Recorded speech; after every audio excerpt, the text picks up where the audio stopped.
ধ্যান দেন মুসলমান, আমি আলোচনা করছি আল্লাহ তাআলা কোরআন শরীফের মধ্যে সূরা ফাতিহা আল্লাহ তাআলা বলেন ইহদিনাস সিরাতাল মুস্তাকিম। হে আমার বান্দারা, তোমরা সর্বদা আমার কাছে দোয়া করো। কি দোয়া করবে? ইহদিনাস সিরাতাল মুস্তাকিম। হে আমার আল্লাহ ও হে আমার প্রতিপালক, আমাদেরকে তুমি সঠিক রাস্তায় পরিচালিত করো, সঠিক রাস্তায় আমাদেরকে চালাও। রব্বুল আলামিনের কাছে এই দোয়া করতে শিখিয়েছেন কে? আল্লাহ তাআলা নিজেই। যেই সূরাটা আমরা মুসলমান নামাজের মধ্যে পড়ি, নামাজের মধ্যে সবথেকে ইম্পর্টেন্ট সূরা কোনটা? সবথেকে ইম্পর্টেন্ট সূরা হলো সূরাতুল ফাতিহা। প্রত্যেক রাকাতে এই সূরা পাঠ করতে হয়, হয় না? হয় না? ছেলে পড়ুক অথবা মহিলা, পুরুষ পড়ুক অথবা মহিলা, প্রত্যেক মানুষ প্রত্যেক রাকাতে সূরাতুল ফাতিহা কমসে কম পাঠ করতে হয়।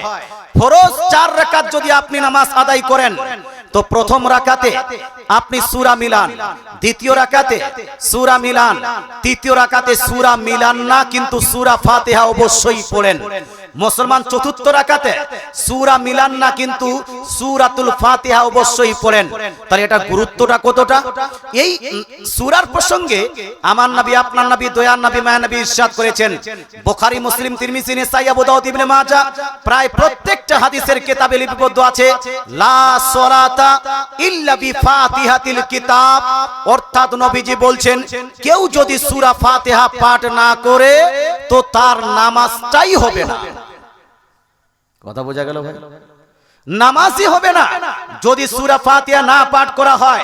তাহলে ভাই বুঝা গেল যে সূরা ফাতিহার গুরুত্ব অনেক আছে না নাই? আছে। এই হাদিসকে কেন্দ্র করে আবার কিছু মানুষ এটাও মনে করে যে ইমামের পিছনে থাকুন অথবা ইমাম হয়ে থাকুন, একাই পড়ুন অথবা বাড়িতে পড়ুন, যে কোনো জায়গায় নামাজ পড়ুন, আপনাকে সূরা ফাতিহা পড়তেই হবে।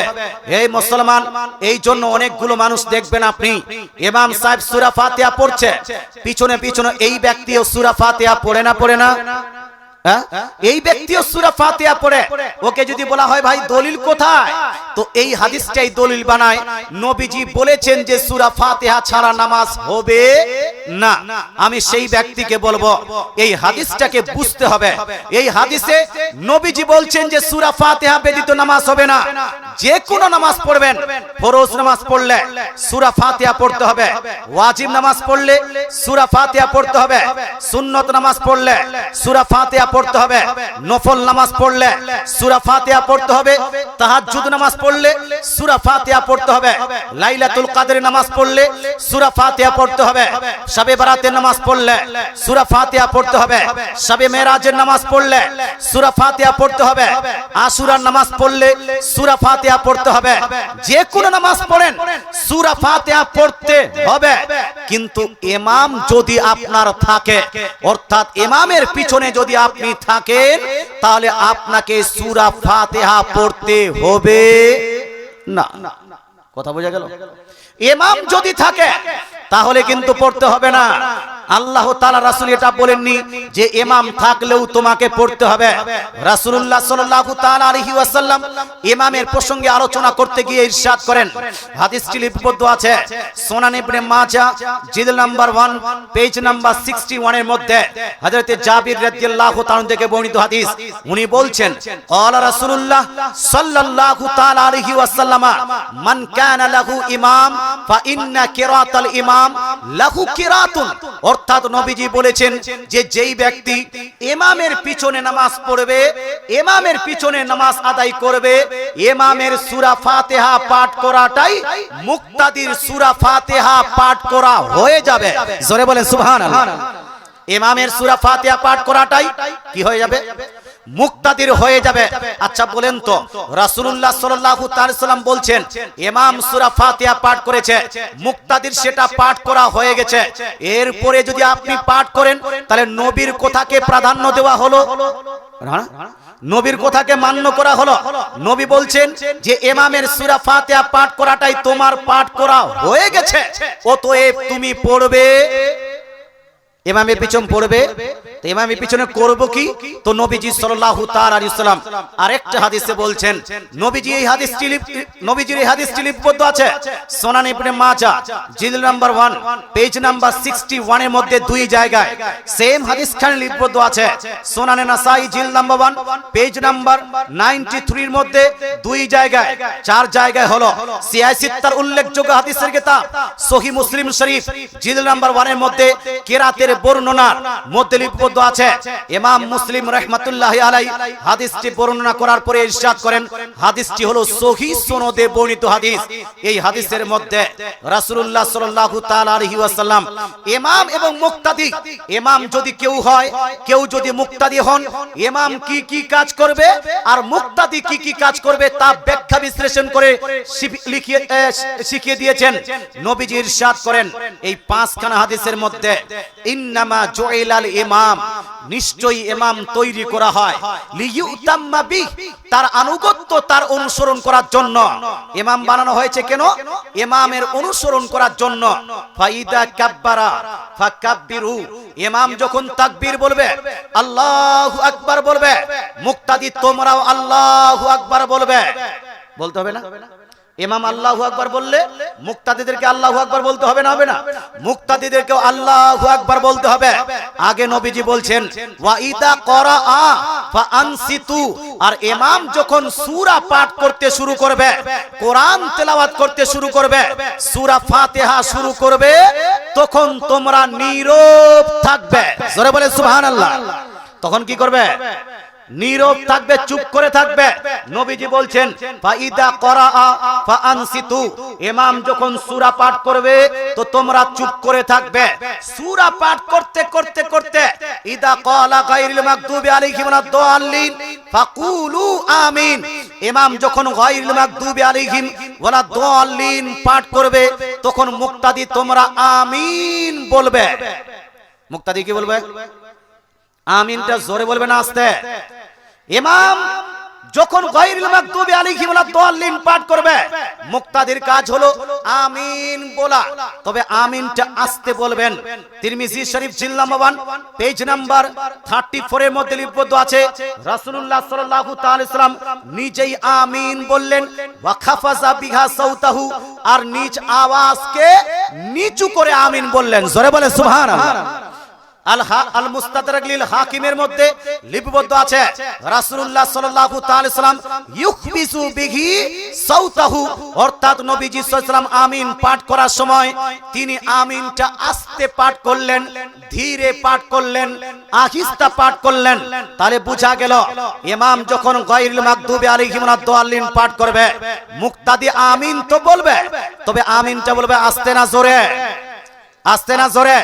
এখানে একটা মশলা বলে দিই, মহিলারা যখন নামাজ পড়বে, আচ্ছা মহিলারা কি জামাতে পড়বে না বিনা জামাতে? জোরে বলেন না বাবা। মহিলারা জামাতে না বিনা জামাতে? পুরুষ পড়বে জামাতে, মহিলাদের আপনার জামাতে নয়, একাকী নামাজ পড়বে। পুরুষ যাবে মসজিদে, মহিলারা মসজিদে নয় বাড়িতেই নামাজ পড়বে। পুরুষ যাবে আপনার মসজিদে গিয়ে জামাতের সহিত নামাজ আদায় করবে। আচ্ছা যদি কোনো পুরুষ বাড়িটা ত্যাগ করে মসজিদে গিয়ে জামাতের সহিত নামাজ পড়ে, তাহলে নেকি পাবে না পাবে না? এই বেশি পাবে না কম পাবে? কতটা বেশি? তো আসুন একটা হাদিস শুনি। এই হাদিসটি লিপিবদ্ধ আছে সহিহ মুসলিম শরীফ জিলদ নাম্বার 1, সহিহ মুসলিম শরীফের মধ্যে, তিরমিজি শরীফের মধ্যে, আবু দাউদের মধ্যে, নাসাই শরীফের মধ্যে, ইবনে মাজার মধ্যে, বাইহাকি শরীফের মধ্যে, তাবরানী শরীফের মধ্যে, মুসনাদ আহমদের মধ্যে, প্রায় প্রত্যেকটা হাদিসের কিতাবে লিপিবদ্ধ আছে রাসূলুল্লাহ সাল্লাল্লাহু তাআলা আলাইহি ওয়াসাল্লাম ইরশাদ করেছেন, সালাতুল জামাআতি তাফদুলু আলা সালাতির রাজুলি ওয়াহদা বিসাবিয়ুন ওয়া 20 দারাজাতান আও বি25 ওয়া 20 দারাজাতান। নবীজি বলছেন যদি কোনো পুরুষ বাড়িকে ত্যাগ করে একাকী নামাজ আদায় না করে মসজিদে গিয়ে জামাতের সহিত কেউ যদি আদায় করে, এই পুরুষকে নেকি দেওয়া হবে 25 গুণ বেশি। জোরে বলে সুবহানাল্লাহ। কত গুণ বেশি ভাই? 25 গুণ বেশি। অর্থাৎ একাকী যদি আপনি নামাজ পড়েন, একাকী নামাজ পড়লে যদি 1000 নেকি পান, জামাতের সহিত নামাজ পড়লে কমসে কম 25,000 নেকি পাবেন। একাকী নামাজ পড়লে যদি 1000 নেকি পান, অন্য হাদিসে আছে নবীজি বলছেন 27 গুণ বেশি নেকি পাবে, তার মানে 27,000 বেশি নেকি পাবেন। মুসলমান, তাহলে একজন পুরুষকে নামাজ পড়া উচিত কোথায়? জামাতে না বিনা জামাতে? এই জামাতে না বিনা জামাতে? মসজিদে না বাড়িতে? বিটি ছোঁয়ার মতো বাড়িতে আপনারা নামাজ পড়বেন না, মসজিদে গিয়ে জামাতের সহিত নামাজ পড়বেন, বেশি নেকি পাবেন। আর মহিলারা কোথায় নামাজ পড়লে বেশি নেকি পাবে? মসজিদে। এখন কেউ বলতে পারে হুজুর, নবীজি যখন বলেছেন জামাতে পড়লে 25 গুণ বেশি নাকি, জামাতে পড়লে 27 গুণ বেশি নাকি, তাহলে মহিলারা কেন বাড়িতে নামাজ পড়বে? আমি বলবো ভাই, এর ফয়সালাটাও দিয়ে দিয়েছেন আমার রাসূলুল্লাহ। জোরে বলেন সুবহানাল্লাহ। এর ফয়সালা দিয়েছেন কে? আমার রাসূলুল্লাহ। রাসূলুল্লাহ সাল্লাল্লাহু তাআলা আলাইহি ওয়াসাল্লাম ইরশাদ করেন, হাদিসটি লিপিবদ্ধ আছে সুনান আবু দাউদ জিলদ নাম্বার 1 পেজ নাম্বার 567 এর মধ্যে। রাসূলুল্লাহ সাল্লাল্লাহু তাআলা আলাইহি ওয়াসাল্লাম ইরশাদ করেন, বুয়ুতুহুন্না খায়রুল লাহুন্না, একজন মহিলার জন্য সবথেকে উত্তম নামাজের জায়গা, সবথেকে নেকির নামাজের জায়গা হলো তার নিজের বাড়ি। জোরে বলেন সুবহানাল্লাহ। কোথায় ভাই? নিজের বাড়ি। আচ্ছা, মসজিদে গেল না, বাড়িতে মহিলাটি নামাজ পড়লো, বেশি নেকি পেল না কম নেকি? বেশি পেল। কিন্তু কতটা বেশি? এই প্রসঙ্গে আমার রাসূলুল্লাহ বলেছেন, হাদিসটি লিপিবদ্ধ আছে জামে সাকিরের মধ্যে, আব্দুল্লাহ বিন উমর রাদিয়াল্লাহু তাআলা থেকে বর্ণিত হাদিস। আমার রাসূলুল্লাহ বলছেন, কোন মহিলা যদি জামাত ছেড়ে দিয়ে, জামাত পরিত্যাগ করে, মসজিদে না পড়ে বাড়িতে যদি একাকী নামাজ আদায় করে, তাহলে এই মহিলা কমসে কম 25 গুণ বেশি নেকি পাবে। জোরে বলেন সুবহানাল্লাহ। কত গুণ ভাই? তাহলে পুরুষরা মসজিদে গিয়ে জামাতে পড়লে 25 গুণ বেশি নাকি, আর মহিলারা বাড়িতে একাকী নামাজ পড়লে 25 গুণ বেশি। তাহলে মহিলারা যাবে কোথায়? এই মহিলারা কোথায় আর পুরুষরা কোথায়? বাড়িতে নয়, মসজিদে। মসজিদে তো যাবে, কিন্তু আল্লাহ তাআলা রাসূল বলছেন পুরুষরা যখন মসজিদে ইমামের পিছনে থাকবে, ইমাম যখন সূরা পাঠ করবে, সেই পুরুষরা কি করবে? এই পুরুষরা কি করবে? পুরুষরা চুপ করে শুনবে। এই পুরুষরা সূরা ফাতিহা পাঠ করবে না। সুস্পষ্ট হাদিস আরেকটা শুনিয়ে দিই। মুসলমান, মুসলমান অনেকগুলো মানুষ, তারপরে অনেক সূরা ফাতিহা পড়তে চায়। শুনুন না, আমার নবী ইরশাদ করেছেন, হাদিসটি তাহাবী শরীফের মধ্যে লিপিবদ্ধ আছে। এই হাদিসটি মারফু তাহাবী শরীফের মধ্যে আছে। আর এই হাদিসটি সাহাবী থেকে বর্ণিত তিরমিজি শরীফ জিলদ নাম্বার 1 হাদিস নাম্বার আপনার 314 এর মধ্যে লিপিবদ্ধ আছে। এখানে বলা হয়েছে, মান সাল্লা রাকাতান লাম ইয়াকরা ফিহা বি উম্মিল কোরআন ফালাম ইউসাল্লি ইল্লা আন ইয়াকুনা ওয়ারাল ইমাম। কেউ যদি এক রাকাত নামাজ পড়ে আর সূরা ফাতিহা কেউ যদি না পড়ে, এক রাকাত নামাজ পড়েছে আর সূরা ফাতিহা পড়লো না, তার নামাজ হবে না। ইল্লা আন ইয়াকুনা ওয়ারাল ইমাম, কিন্তু যেই ব্যক্তি ইমামের পিছনে থাকবে, ইমামের পিছনে থাকার কারণে তাকে সূরা ফাতিহা পাঠ করতে হবে না। মাসলা স্পষ্ট হলো না? হলো না? কি হলো? যে ইমামের পিছনে থাকলে সূরা ফাতিহা লাগবে না, অন্যান্য টাইমে সূরা ফাতিহা মাস্ট পড়তেই হবে। এটা খুব গুরুত্বপূর্ণ সূরা।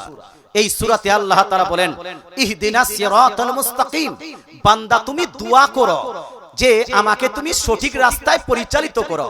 আচ্ছা মুসলমান, দোয়া আল্লাহ তাআলার কাছে করি, এখানে কোন বান্দা যদি বিরোধিতা করে, এটাকে মান্য করা যাবে? মান্য করা যাবে? আজকাল ভাই, এই আজকাল, আচ্ছা আপনাদের কি কষ্ট হচ্ছে বাবা? শুনতে রাজি আছেন? যারা যারা শুনতে রাজি আছেন আধ ঘন্টা আর, তারা একটু হাত তুলে বলুন তো, ইয়া রাসূলুল্লাহ। আজকাল আপনি যা করেন সব জায়গায় ভেজাল লেগে গেছে, আছে না নাই? যা করবেন ভেজাল, যা করবেন ঝামেলা, যা করবেন সেখানেই আপনার এক না একজন এসে উল্টাপাল্টা কথা বলে। মিলাদ করেন তো ঝামেলা লাগে, লাগে না? লাগে না? ফাতিহা করেন তো ঝামেলা লাগে, হালুয়া খান তো ঝামেলা লাগে, ইভেন খাতনার যদি খানা করেন, খাতনার খানা করলেও ঝামেলা লাগে। খাতনা বুঝেন আপনারা? খাতনা ছেলেদের খাতনা করেন না? করেন না? খাতনার সময় ছাগল জবাই করেন, গরু জবাই করে মানুষকে দাওয়াত করে খাওয়ান, খাওয়ান না? খাওয়ান না? এই যে খাওয়ান, এই খাতনার খাওয়াটা জায়েজ না না জায়েজ? এ বাবু চলে যাবে না, বসো। ইসলামপুরে মানুষ খুব ভালো, এই জন্য বারবার আমাকে ডাকছে, অথচ আমার কাছে গোলা নাই, সুর নাই, কি বলছে, গোসল নাই, তারপর আপনারা শুনছেন, তার মানে ভালো মানুষ, মহিলারাও ভালো মানুষ। শুনেন এই মা বোন, আপনাদেরকে প্রতি বছরই বলি, জালসায় বসতে হলে মাথার একটাও চুল যেন না বের হয়ে থাকে। এই মহিলা আপনাদেরকে বলছি, মা বোনেরা, এটা বারবার বলার কারণ পরেও অনেকগুলো মহিলা দেখবেন চুল বের করে জালসাতে বসে আছেন। না না মুসলমান, এই কাজ করা যাবে না। আমি আলোচনা করছিলাম, আমাদের দেশে খতনা যখন করা হয় বা খাতনা যখন করা হয় ছেলে মানুষের, ওই খাতনা করার সময় একটু ভোজের আয়োজন করি, খাবারের আয়োজন করি, আত্মীয় স্বজনকে ডেকে খাতনা আপনার ভোজ আয়োজন করা হয়। এটাকে কিছু মানুষ আপনি দেখবেন বর্ধমানের একজন আছে আপনার, যাকে ডাব চোর মানে, এখন ডাব চোর বলে সবাই চিনে। ও নিজেই বলেছে আমি ডাব চোর, ডাব চোর বললে সবাই চিনে। এই ডাব চোর বলছে খাতনার খাওয়া যাবে না, খাতনার ভোজ করা যাবে না।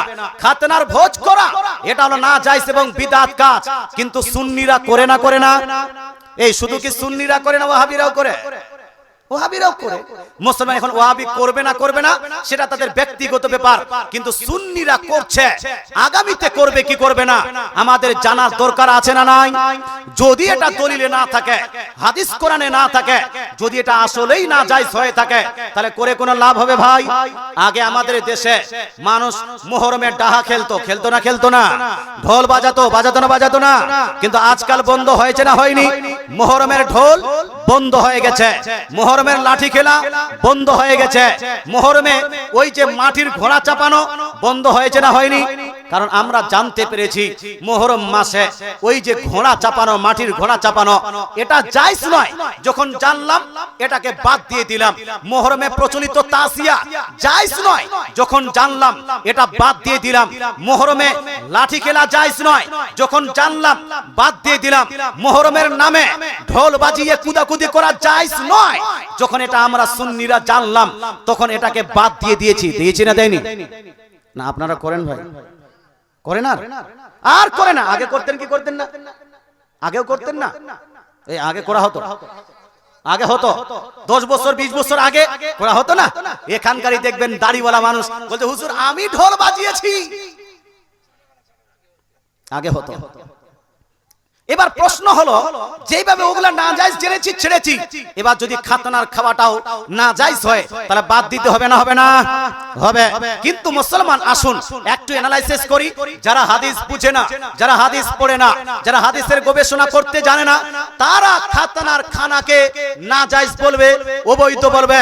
কিন্তু হাদিসের গবেষণা করার পরে প্রমাণিত হয় খাতনার খাওয়া, খাতনার জন্য দাওয়াত করা, খাতনার জন্য ভোজ করা, গরু খাসি জবাই করা, ভেড়া দুম্বা জবাই করে মানুষকে আদর আপ্যায়ন করা, এটা হলো জায়েজ। জোরে বলে সুবহানাল্লাহ। এটা জোরে সুবহানাল্লাহ। আমি একটা দলিল দিয়ে দিই, দলিল না দিলে আবার বলবেন হুজুর আপনিও তো দালালি করতে শুরু করলেন। আমরা সুন্নিরা দালালি করি না, আমরা সুন্নিরা দলিল দিয়ে কথা বলি। কি দিয়ে কথা বলি ভাই? হালুয়া খাই, আমাদের দলিল আছে কি নাই? এই হালুয়া খাওয়ার দলিল নাই? হালুয়া খাই, দলিল আছে। শবে বরাত পালন করি, দলিল আছে। শবে বরাত পালন করি, দলিল আছে। 20 রাকাত তারাবি পড়ি, দলিল আছে। 6 তাকবীরের ঈদের নামাজ পড়ি, দলিল আছে। ইমামের পিছনে সূরা ফাতিহা পড়ি না, দলিল আছে। আস্তে আমিন বলি, দলিল আছে। নবীকে গায়বের সংবাদদাতা বলি, দলিল আছে। নবীকে নূরের তৈরি মানি, দলিল আছে। নবী হাজির নাজির জানি, দলিল আছে। মুসলমান এক কোথায় আহলে সুন্নাতুল জামাতের মানুষের কাছে দলিল আছে বলে করছে, যদি না থাকে বাদ দিয়ে দিব। তো তদরূপ খাতনার খাওয়া, ভোজের আয়োজন করা, এটার দলিল আছে কি নাই?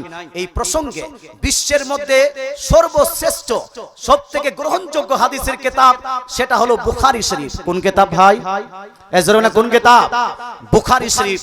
এই বুখারী শরীফের রাইটার খুব বড় মুহাদ্দিস ছিলেন। বুখারী শরীফের রাইটার 6 লাখ হাদিস মুখস্থ করেছিলেন। কত লাখ? 6 লাখ হাদিস মুখস্থ করে গবেষণা করে কয়েকটা কিতাব লিপিবদ্ধ করেছেন। তোর মধ্যে একটা হলো তারিখে কবির, ইমাম বুখারী লিখেছেন। তারপরে বুখারী শরীফ, ইমাম বুখারী লিখেছেন। তারপরে আল আদাবুল মুফরাদ, ইমাম বুখারী লিখেছেন। এই তিনটি কিতাব তিনার খুব গ্রহণযোগ্য, গোটা বিশ্বের মধ্যে গ্রহণযোগ্য। ইমাম বুখারীর কিতাব আল আদাবুল মুফরাদের মধ্যে জিল তো একটাই আছে, চ্যাপ্টার নেম বাবু দাওয়াতি ফিল খিতান, খতনার ভোজের বর্ণনা। জোরে বলেন সুবহানাল্লাহ। খতনার জন্য মানুষকে দাওয়াত করার বর্ণনা। এখানে হাদিস নাম্বার 1246। কত নাম্বার হাদিস বললাম? এই জোরে বলেন কত নাম্বার হাদিস? 1246 এর মধ্যে লিপিবদ্ধ আছে আন সালিমিন, হযরত সালিম রাদিয়াল্লাহু তাআলা থেকে বর্ণিত হাদিস। উনি বলছেন খাতানানি ইবনু উমর আনা ওয়া নুআইমান, অর্থাৎ নবীজির সাহাবী আব্দুল্লাহ বিন উমর, নবীজির বিখ্যাত সাহাবী আব্দুল্লাহ বিন উমর রাদিয়াল্লাহু তাআলা আনহু আমার খতনা করলেন। আমার ওয়া নুআইমান, আর নুআইমের খতনা করলেন। আমার এবং নুআইমের যখন খতনা করলেন, ফা যাবাহা আলাইনা কাবাশান, তো তিনি আমাদের দুইজনের খতনার সময়, খতনা উপলক্ষে একটি ভেড়া জবাই করলেন। জোরে বলেন সুবহানাল্লাহ। কি জবাই করলেন ভাই? ভেড়া জবাই করলেন। ভেড়া মানে হলো ছাগলের মতো দেখতে ভেড়া। এটা আপনার আরবের যুগে, আপনার আরব মরুভূমি এলাকায় খুব বেশি পাওয়া যেত। তিনি ভেড়া জবাই করে মানুষকে দাওয়াত করে খাওয়ালেন। কে খাইয়েছেন? নবীজির সাহাবী। কার জন্য? নবীজির সাহাবীর বেটার জন্য। এটা লিখেছেন কে? হে মুসলমান, সবথেকে গ্রহণযোগ্য হাদিস বুখারী শরীফের রাইটার ইমাম বুখারী আল আদাবুল মুফরাদের মধ্যে হাদিস নাম্বার কত বললাম? কম্পিউটার।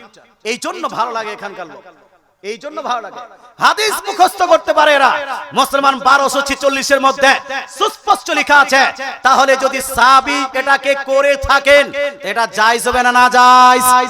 এই জোরে বলেন জায়েজ না না জায়েজ? জান্নাতে যেতে হলে সাহাবীদেরকে বাদ দিলে চলবে? চলবে? আমার নবী বলেছেন, একটা হাদিস আর শুনাই। তিরমিজি শরীফের মধ্যে হাসান সনদে, সহিহ সনদে বর্ণিত হাদিস। সুনান আবু দাউদের মধ্যেও হাদিসটি লিপিবদ্ধ আছে। রাসূলুল্লাহ সাল্লাল্লাহু তাআলা সাল্লাম বলছেন, তাফতারিকু উম্মতি আলা 73 ফিরকা, আমার উম্মত, মাই উম্মাহ will be divided into 73 groups। আমার উম্মতি 73টি ফিরকায় বিভক্ত হবে।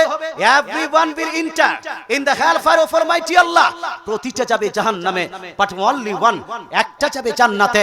নবীকে জিজ্ঞেস করা হয়েছিল, ইয়া রাসূলুল্লাহ, ইয়া হাবিবাল্লাহ, ওই একটি ফিরকা যেটাকে আপনি জান্নাতি বলছেন, সেটা ফিরকা কে? কিভাবে আমরা চিনব যে এরা হলো জান্নাতি? নবী বলছেন, মা আনা আলাইহি ওয়া আসহাবি, যেই ফিরকার মানুষেরা আমাকে অনুসরণ করবে এবং আমার সাহাবীকে অনুসরণ করবে, এরা হবে জান্নাতি। জোরে বলেন সুবহানাল্লাহ। জোরে সুবহানাল্লাহ বলেন না। রাত্রি বেশি হলে হয়ে গেল, একটু হাত তুলে বলুন না ইয়া রাসূলুল্লাহ। শুধু ঘুম ভাঙানোর জন্য বাপ, আস্তে করে বললেও চলবে, হাত না তুলে আপনার বললেও চলবে, তবে হাত তুললে একটু ঘুমটা ভাঙলো। মুসলমান, আপনাকে বলতে চাই, আমার নবী, আপনার নবী, দয়ার নবী, মায়া নবী ইরশাদ করেন, জান্নাতি যদি হতে চাও শুধু আমাকে মানলে চলবে না, আমার সাহাবীকেও মানতে হবে, আমার সাহাবীকেও। আর সাহাবী রাসূল, বিখ্যাত মুহাদ্দিসের সাহাবী, মুস্তাহিদ সাহাবী, বড় সাহাবী আব্দুল্লাহ বিন উমর রাদিয়াল্লাহু তাআলা আনহু নিজ ছেলের খাতনা করার সময় কি ভেড়া জবাই করে মানুষকে দাওয়াত করে খাইয়েছেন। তাহলে এটা জায়েজ না না জায়েজ? জায়েজ। মুসলমান, হাদিসের ব্যাখ্যাকার ইমাম নববী, ইবনে হাজার আসকালানী যাকে মানে, ইমাম জালালউদ্দিন সুয়ুতী যাকে মানে, বিশ্বের যতগুলো আহলে হাদিস আছে যাকে শ্রদ্ধা করে, ইমাম নববী রাহমাতুল্লাহি আলাইহি উল্লেখ করেছেন শারহে মুসলিমের মধ্যে যে খাতনা উপলক্ষে ভোজ করা, মানুষকে দাওয়াত করা, এটা হলো মুস্তাহাব কাজ। জোরে বলেন সুবহানাল্লাহ। কি কাজ ভাই? মুস্তাহাব কাজ করলে নেকি আছে, না করলে কোনো গুনাহ নাই। অতএব কেউ যদি না করতে চায় সেটা তার ব্যক্তিগত ব্যাপার, কিন্তু কেউ করলে সেটাকে জায়েজ বলবে না, না জায়েজ? জায়েজ বলতে হবে, না জায়েজ বলা যাবে না। তো অনেক বক্তা উঠেছে যারা আপনার ইউটিউবে বক্তৃতা দিচ্ছে যে না খাতনার ভোজ খাওয়া যাবে না। আমি বলবো ভাই, যখন সাহাবীরা করেছেন এটাকে না জায়েজ বললে তুমি জাহান্নামী হবে। আল্লাহ তাআলা তাদেরকে জাহান্নাম মুবারক, আমাদেরকে জান্নাত মুবারক। একবার দরুদ শরীফ পাঠ করেন, আল্লাহুম্মা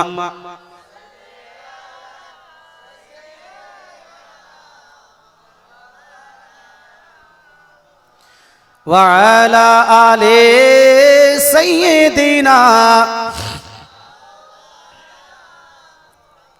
সাল্লাল্লাহু তাআলা আলাইহি ওয়া আলিহি ওয়াসাল্লাম।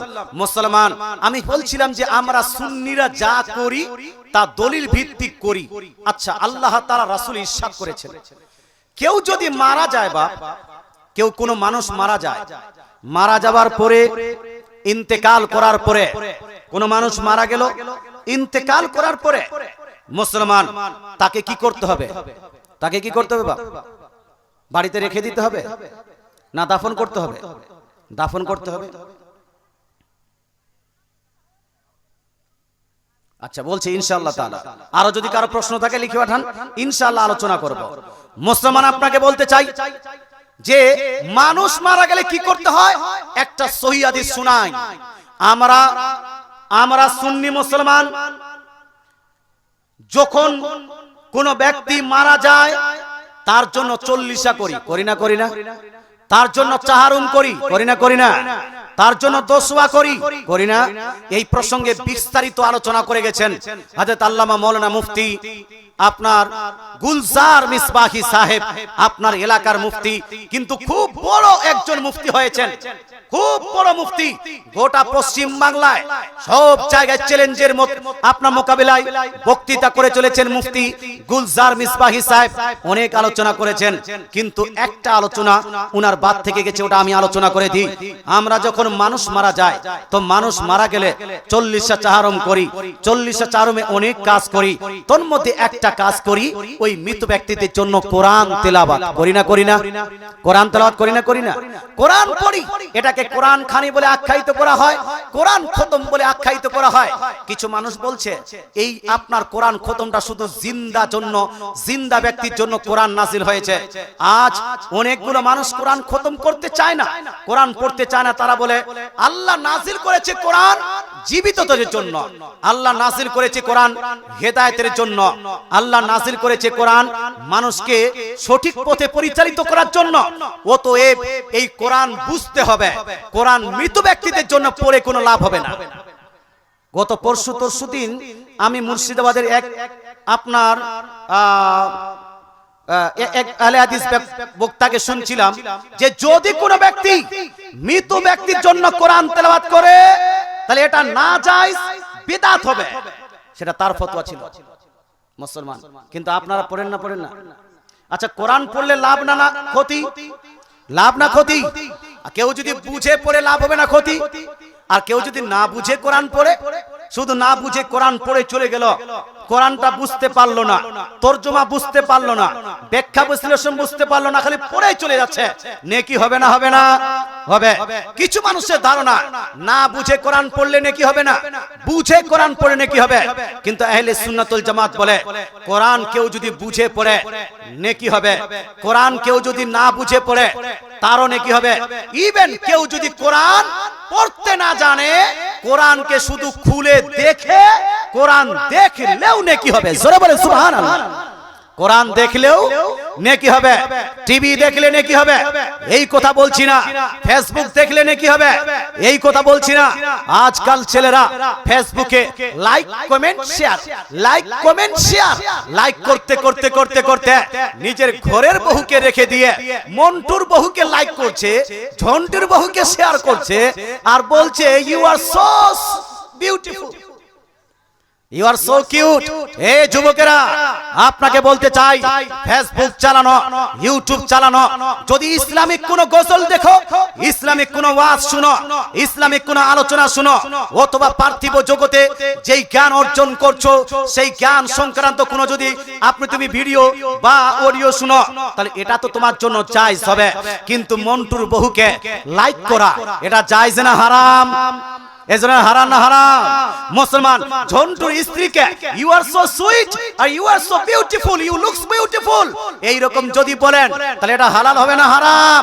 তাকে কমেন্ট করা যাবে না, তাকে শেয়ার করা যাবে না, তাকে লাইক করা যাবে না।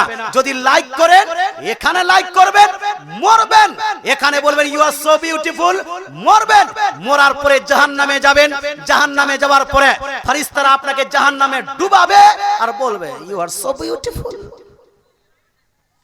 That's why you cannot like others' wife. আপনি অন্য কাউকে, অন্য কোন স্ত্রীকে, মেয়েকে লাইক কমেন্ট শেয়ার করতে পারবেন না। ইসলামিক যদি গজল আসে, লাইক করেন, নো প্রবলেম, কমেন্ট করেন, নো প্রবলেম। বক্তৃতা যদি আসে, লাইক করেন, নো প্রবলেম, কমেন্ট করেন, নো প্রবলেম। আর যদি আপনার কি বলছে ওই ইসলামিক আপনার আলোচনা আসে, ফলো করবেন, এটা আপনার জায়েজ হবে। কিন্তু খবরদার, হোশিয়ার হে যুবকেরা, আপনাকে বলতে চাই, যারা ফেসবুক চালাচ্ছেন, কেউ লাইভ আপনার ভিডিও বানাচ্ছে কোন মহিলা, ওখানে খবরদার খবরদার ফলো করবে না। ফলো করলে সে টাকা পাবে, ফলো করলে, লাইক কমেন্ট করলে সে টাকা পাবে, তার ভিউজ বাড়লে সে টাকা পাবে। আপনি যদি মরে যান, ও গুনাহ করে যে টাকা কামাচ্ছে, এর কারণে আপনার কবরে আযাব হবে না? হবে না? হবে না? হবে না? আপনার কারণেই ও টাকা কামাতে পেরেছে। এই জন্য ভাই, আপনাদের বলতে চাই, ইসলামিক পথে চলুন, নেকি পাবেন, আর হারাম পথে চললে গুনাহ হবে। মুসলমান আসুন, আমি যেই বিষয়টা আলোচনা করছিলাম, ফেসবুক দেখলে নেকি হবে এটার কোনো গ্যারান্টি নাই, ইউটিউব দেখলে নেকি হবে গ্যারান্টি নাই। কিন্তু মুসলমান, কেউ যদি কোরআন শরীফ না পড়তে পারে, শুধু দেখে, নেকি হবে না? হবে না? হবে না? হবে না? এ মুসলমান, কোরআন শরীফ পড়লে নেকি, কতটা নেকি? আল্লাহ তাআলা রাসূল সাল্লাল্লাহু তাআলা আলাইহি ওয়াসাল্লাম ইরশাদ করেছেন, হাদিসটি লিপিবদ্ধ আছে সুনান তিরমিজি জিলদ নাম্বার 1 হাদিস নাম্বার 3158 এর মধ্যে রাসূলুল্লাহ বলছেন, মান ক্বারাআ হারফাম মিন কিতাবিল্লাহ ফালাহু বিহি হাসানা ওয়াল হাসানাতু বিআশরি আমসালিহা। রাসূলুল্লাহ বলছেন, কেউ যদি কোরআন শরীফের একটি অক্ষর পাঠ করে, একটি অক্ষর, কেউ যদি কোরআন শরীফের মাত্র একটি লেটার, একটি বর্ণ পাঠ করে, একটি অক্ষর পাঠ করার কারণে তার নামায় আমলে 10 নেকি লিপিবদ্ধ করা হবে। জোরে বলেন সুবহানাল্লাহ। কত নেকি ভাই? 10 নেকি, 10টা নেকি লিপিবদ্ধ করা হবে। একটি অক্ষর পাঠ করলে কোরআন শরীফের, বুঝে পড়ুন, না বুঝে পড়ুন। আপনার ছেলে স্কুলে যায়, যায় না? যায় না? আপনার মেয়ে স্কুলে যায়, স্কুলে যাওয়ার পরে আতা গাছের তোতা পাখি, ডালিম গাছের মৌ, এই কথা যদি পড়ে, এই কবিতা যদি পড়ে, নেকি কি পাবে? এই নেকি হবে? নেকি হবে না। খোকা গেল মাছ ধরতে ক্ষীর নদীর কূলে, মাছ নিয়ে গেল, কোলা বেঙ্গে ছিপ নিয়ে গেল চিলে। এই আপনার যদি গল্প পড়ে, এই আপনার কবিতা পড়ে, তো আপনার ছেলের কোন নেকি হবে? হবে? হবে? আপনার মেয়ের কোন নেকি হবে? ইংলিশ মিডিয়ামে ছেলে মেয়েকে দিয়েছেন, আপনার ইংলিশ মিডিয়ামে পড়তে গিয়ে twinkle twinkle little star how I wonder what you are, আপনার ছেলে পড়ছে, একটাও নেকি হলো না। আপনার ছেলে, আপনার মেয়ে পড়ছে Jack and Jill went up the hill to fetch a pail of water। মুসলমান, আপনার ছেলে একটাও নেকি হলো না। এতগুলো লেটার পড়লো, এতগুলো বর্ণ পড়লো, আপনার ছেলে ব্যাগ নিয়ে যাবে, আপনার কি বলছে বইয়ের ব্যাগ নিয়ে গেল, কিন্তু আপনার স্কুলে 4 ঘন্টা থাকার পরে যখন বাড়ি ফিরবে, ব্যাগে তার বই তো থাকবে, কিন্তু তার ঝুলিতে একটাও নেকি থাকবে? এই একটাও নেকি থাকবে না। কিন্তু আপনার ওই ছেলেটাই মাত্র আধা ঘন্টার জন্য ইসলামপুর মাদ্রাসায় আধা ঘন্টার জন্য গেছে, আর ওখানে শুধু শিখে এসেছে আলহামদুলিল্লাহি রাব্বিল আলামিন, আলহামদুলিল্লাহি রাব্বিল আলামিন। ছেলেটার নেকি হয়েছে না হয়নি? এ হয়েছে না হয়নি? মেয়েটার নেকি হয়েছে না হয়নি? কতটা নেকি হয়েছে তা আপনাকে হিসাব করতে বলছি, হিসাব করুন। আলহামদুর মধ্যে আলিফের জন্য 10 নেকি, তারপরে লামের জন্য 10 নেকি, হায়ের জন্য 10 নেকি, মিমের জন্য 10 নেকি, দালের জন্য 10 নেকি, রায়ের জন্য 10 নেকি, বায়ের জন্য 10 নেকি, আর আলিফের জন্য 10 নেকি, লামের জন্য 10 নেকি, আইনের জন্য 10 নেকি, লামের জন্য আবার 10 নেকি, মিমের জন্য 10 নেকি, ইয়ার জন্য 10 নেকি, নুনের জন্য 10 নেকি। আলহামদুলিল্লাহি রাব্বিল আলামিন। একবার ছেলেটা যদি পড়ে, একবার পড়লে কমসে কম 200 নেকি হবে। জোরে বলে সুবহানাল্লাহ। আরে জোরে বলেন না সুবহানাল্লাহ। মুসলমান, তাহলে আপনাকে বলতে চাই, একবার পড়লো 200 নেকি, দুইবার পড়লে আপনার 400 নেকি, তিনবার পড়লে 600 নেকি, চারবার পড়লে 800 নেকি, 10 বার পড়লে 2000 নেকি, 20 বার পড়লে 4000 নেকি।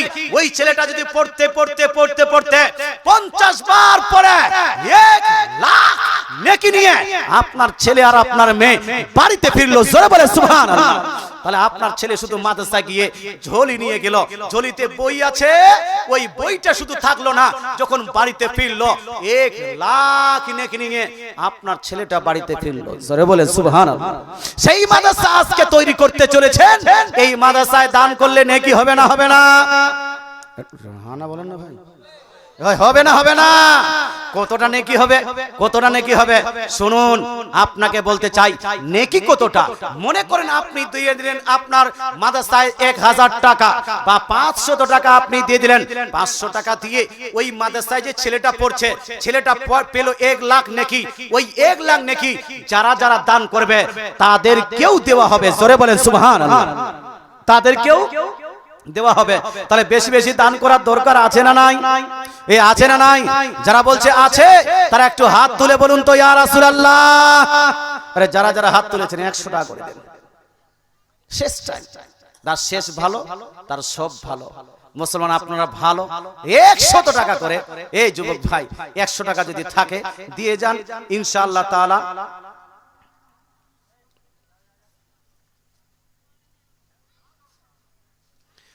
এই যে 100 টাকা একজন যুবক ভাই আমার দিয়েছেন 100 টাকা। আরেকজন যুবক ভাই আমার এই মাশাআল্লাহ সুবহান কি নাম, আনসার আলী সাহেব দিয়েছেন 100 টাকা। কি নাম?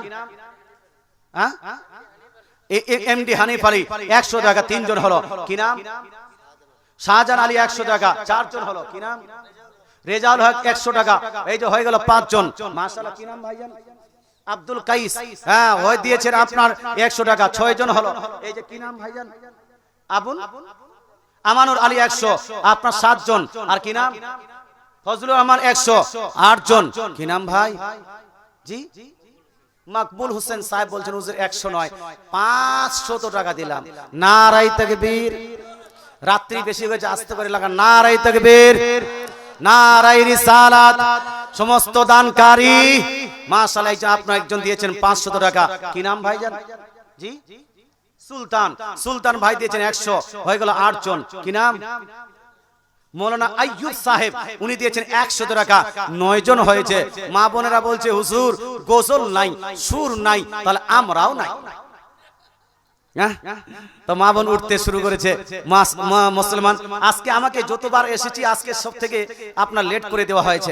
মুসলমান যাই হোক, একটু আগে উঠলে একটু লোকজন বেশি পাওয়া যায়, ভালো লাগে, ওয়াজ শোনাতে ভালো লাগে। যাই হোক 100 টাকা করে আমি চেয়েছিলাম, 9 জন হয়েছে। আর আসেন না, একজন আসেন, আর তাহলে 10 জন হয়ে যাবে। মাশাআল্লাহ সুবহানাল্লাহ। কি নাম ভাইজান? জি দেখে তো মনে হচ্ছে 500 টাকা দিতে পারবেন আপনি। মাশাআল্লাহ সুবহানাল্লাহ। যদি পারেন তো দিয়ে যান। একটা সিমেন্ট বস্তা আবু তালেব বাবু আমার দিয়েছেন। একটা সিমেন্টের বস্তা লিখে নেন তো হুজুর। মাশাআল্লাহ সুবহানাল্লাহ। কি নাম? মুখলিসুর রহমান সাহেব 100 টাকা। মাশাআল্লাহ সুবহানাল্লাহ।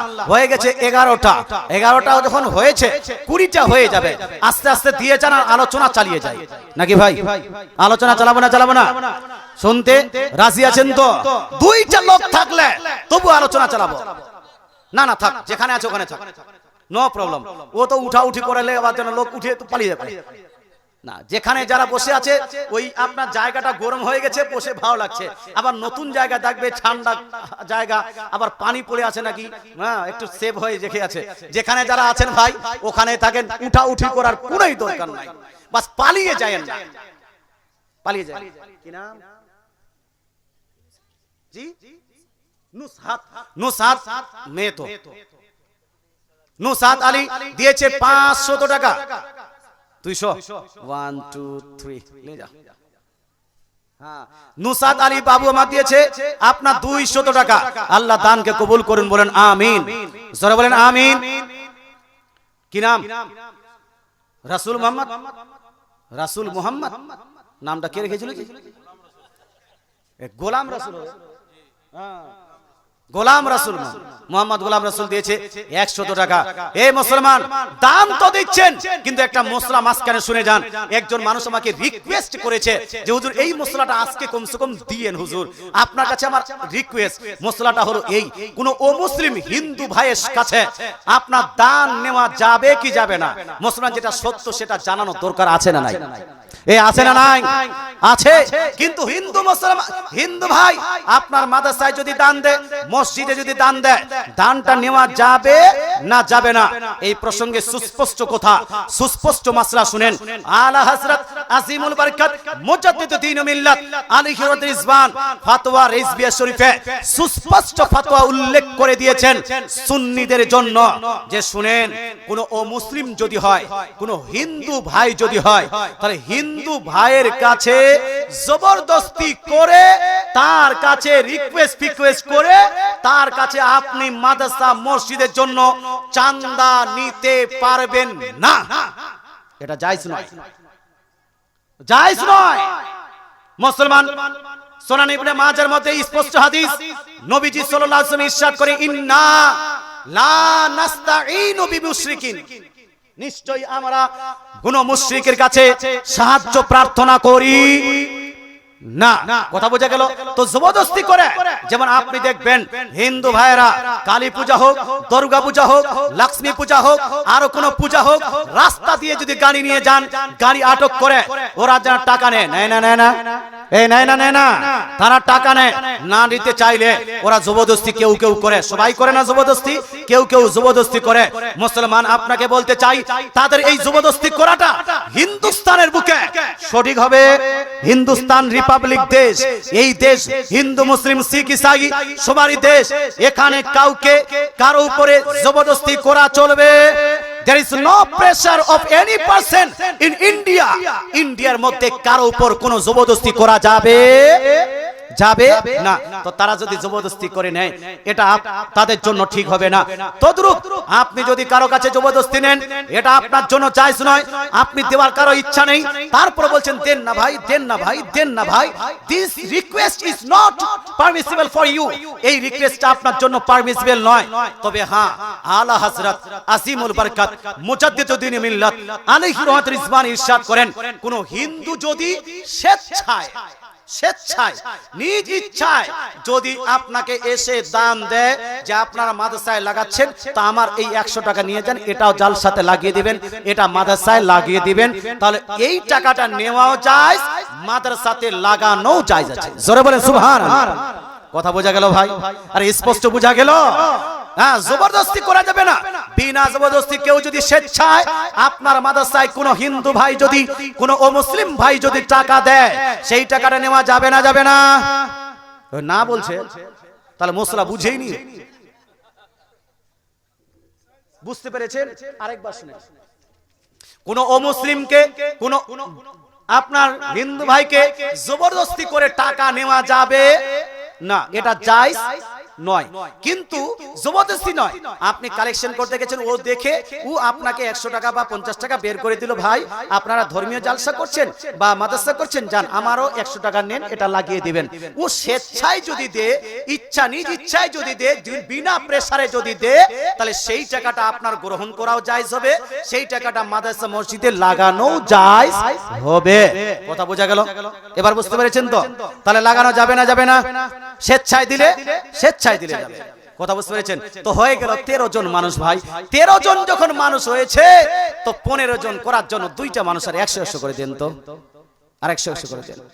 আরো এই মুসলমান দেখেন আরো প্রশ্ন আছে। এই মুসলমান ইনশাআল্লাহ তাআলা এখানে একটা প্রশ্ন করা আছে, কুকুরের ঝুঁটা খাওয়া যাবে কিন্তু ওয়াহাবির বাড়িতে খাওয়া যাবে না, তাহলে ওয়াহাবির দান নিয়ে মাদ্রাসা চালানো সেই মাদ্রাসার মৌলবি তৈরি হবে না হারাম খোর? আস্তাগফিরুল্লাহ আস্তাগফিরুল্লাহ। কে এটা লিখেছে? কেউ তোমাকে দিল কি? ওখানে থেকে দিয়েছে? কুকুরের ঝুঁটা খাওয়া যাবে কিন্তু ওয়াহাবিদের দান নেওয়া যাবে না, এই কথা কে বলেছে? এখানে কি কেউ বলেছে? হ্যাঁ, এখানে কি কেউ বলেছে?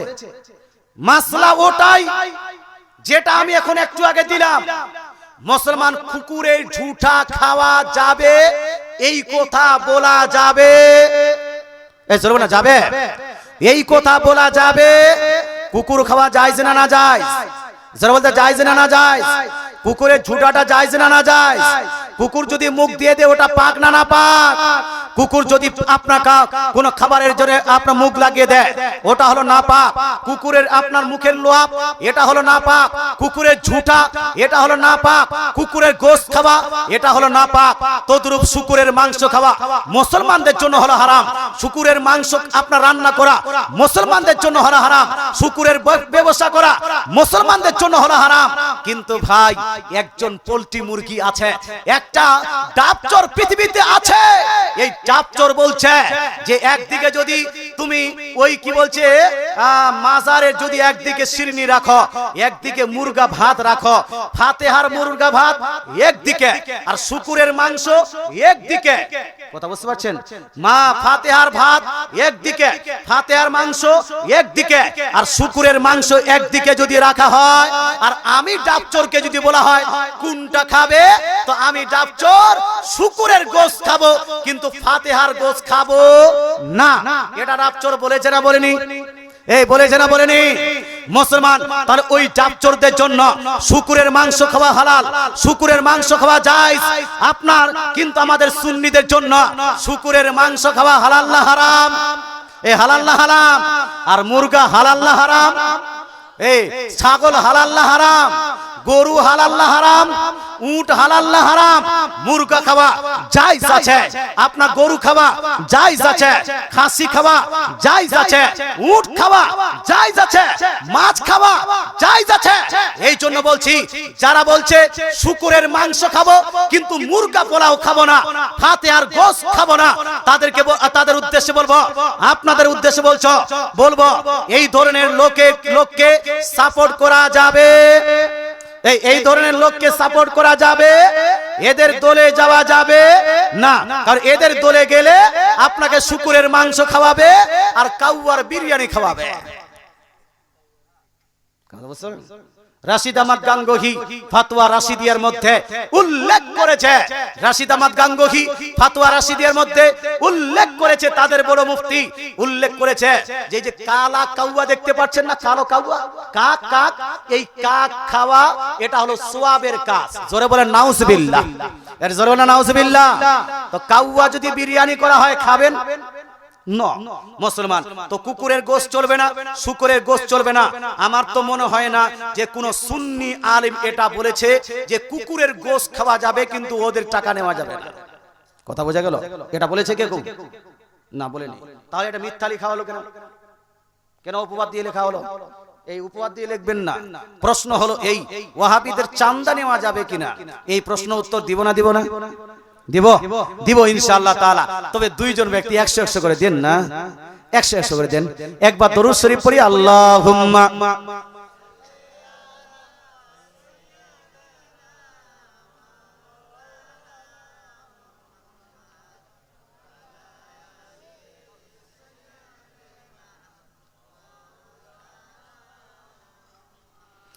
সাল্লাল্লাহু তাআলা আলাইহি ওয়া আলিহি ওয়াসাল্লাম। মুসলমান এই যে একজন বাবু মা দিয়েছে 100 টাকা, মাশাআল্লাহ সুবহানাল্লাহ। কি নাম? হানিফ বাবু দিয়েছে 100 টাকা, 14 জন হয়ে গেছে মুসলমান। 500 করে 2 জন হয়েছে, এই 500 করে 5 জন হবে না ভাই? হ্যাঁ, এখানে দেনেওয়ালা অনেক আছেন, অনেকগুলো। কি নাম? মুজাম্মিল হক সাহেব, উনি দিয়েছেন 100 টাকা। 15 জন হয়ে গেছে। মাসলা বলার দরকার আছে না নাই? আছে। সুন্নিদের ব্যাপার আসলে খালি ফতোয়া ঠুকে, খালি ফতোয়া। সুন্নিরা বেদাত করে, শিরক করে, বেদাত করে, শিরক করে, অথচ আজ পর্যন্ত কোন মুনাসারায় সুন্নিদেরকে বেদাত এবং শিরক প্রমাণ করতে পারে নি। মুসলমান, একটা আর ফতোয়া নিয়ে আলোচনা করি। আমরা সুন্নিরা তাবিজ পড়ি, পড়ি না? তাবিজ পড়ি। মৌলভী কাছে গিয়ে বলি, হুজুর একটু তাবিজ লিখে দেন তো, আমার ছেলেটা কান্না বেশি করছে। হুজুর আমার বিবাহ হচ্ছে না, একটু তাবিজ লিখে দেন তো। হ্যাঁ হুজুর আমি সবসময় অসুস্থ থাকছি, একটু তাবিজ লিখে দেন তো। মৌলভী সাহেব একটা দোয়া লিখে দিয়ে আপনাকে দিয়ে দেয়, ওটাকে একটা ঢোলনাতে বসিয়ে আপনার রূপা বা চাঁদির আপনাকে একটা এক লাগিয়ে যেন আপনি গলায় লাগিয়ে নেন বা হাতে লাগিয়ে নেন। আজকাল বাংলাদেশ থেকে শুরু করে পশ্চিম বাংলা পর্যন্ত ইউটিউব, ফেসবুক যদি দেখেন, যত স্ট্যান্ডার্ড কোয়ালিটির বক্তা আছে, এরা অধিকাংশরা বলে তাবিজ ঝুলানো হলো শিরিক, তাবিজ ঝুলানো চলবে না, তাবিজ লটকানো হলো শিরিক। আমি আজ থেকে নয়, প্রায় 4-5 বছর থেকে আমি এলান করছি যে তাবিজ ঝুলালে যে শিরিক হবে, তাবিজ ঝুলালে শিরিক হবে, এরকম একটা দলিল দাও। আজ পর্যন্ত কোন ওয়াহাবি, কোন আহলে হাদিস ভাই একটা দলিল দিতে পারেনি যে তাবিজ ঝুলালে শিরিক হবে। নবীজি সাল্লাল্লাহু তাআলা আলাইহি ওয়াসাল্লাম ইরশাদ করেছেন, মান আল্লাকা তামিমা ফাকাত আশরাকা। যদি কোন ব্যক্তি তামিমা লটকায়, তামিমা ঝুলায়, তাহলে সেই ব্যক্তি শিরিক করবে। কি ঝুলালে ভাই? তামিমা ঝুলালে, তামিমা লটকালে। তামিমাটা কি মুসলমান? ইসলামিক প্রারম্ভিক যুগে, অর্থাৎ জাহিলি যুগে, জাহিলিয়াতের যুগে মানুষের বাচ্চারা যখন কোন ছেলে বা মেয়ে অসুস্থ হয়ে যেত, তো অসুস্থ হয়ে গেলে ওই বাচ্চার গলায় কোনো পাথর আপনার লটকিয়ে দেওয়া হতো, গাছের ছাল তার গলায় লটকিয়ে দেওয়া হতো, অথবা যা কোনো ফল যেন লটকিয়ে দেওয়া হতো। মনে করা হতো এই গাছের ছালের মাধ্যমে ছেলেটা সুস্থ হয়ে যাবে, এই আপনার পাথরের মাধ্যমে ছেলেটা সুস্থ হয়ে যাবে, এই ফলের মাধ্যমে ছেলেটা সুস্থ হয়ে যাবে।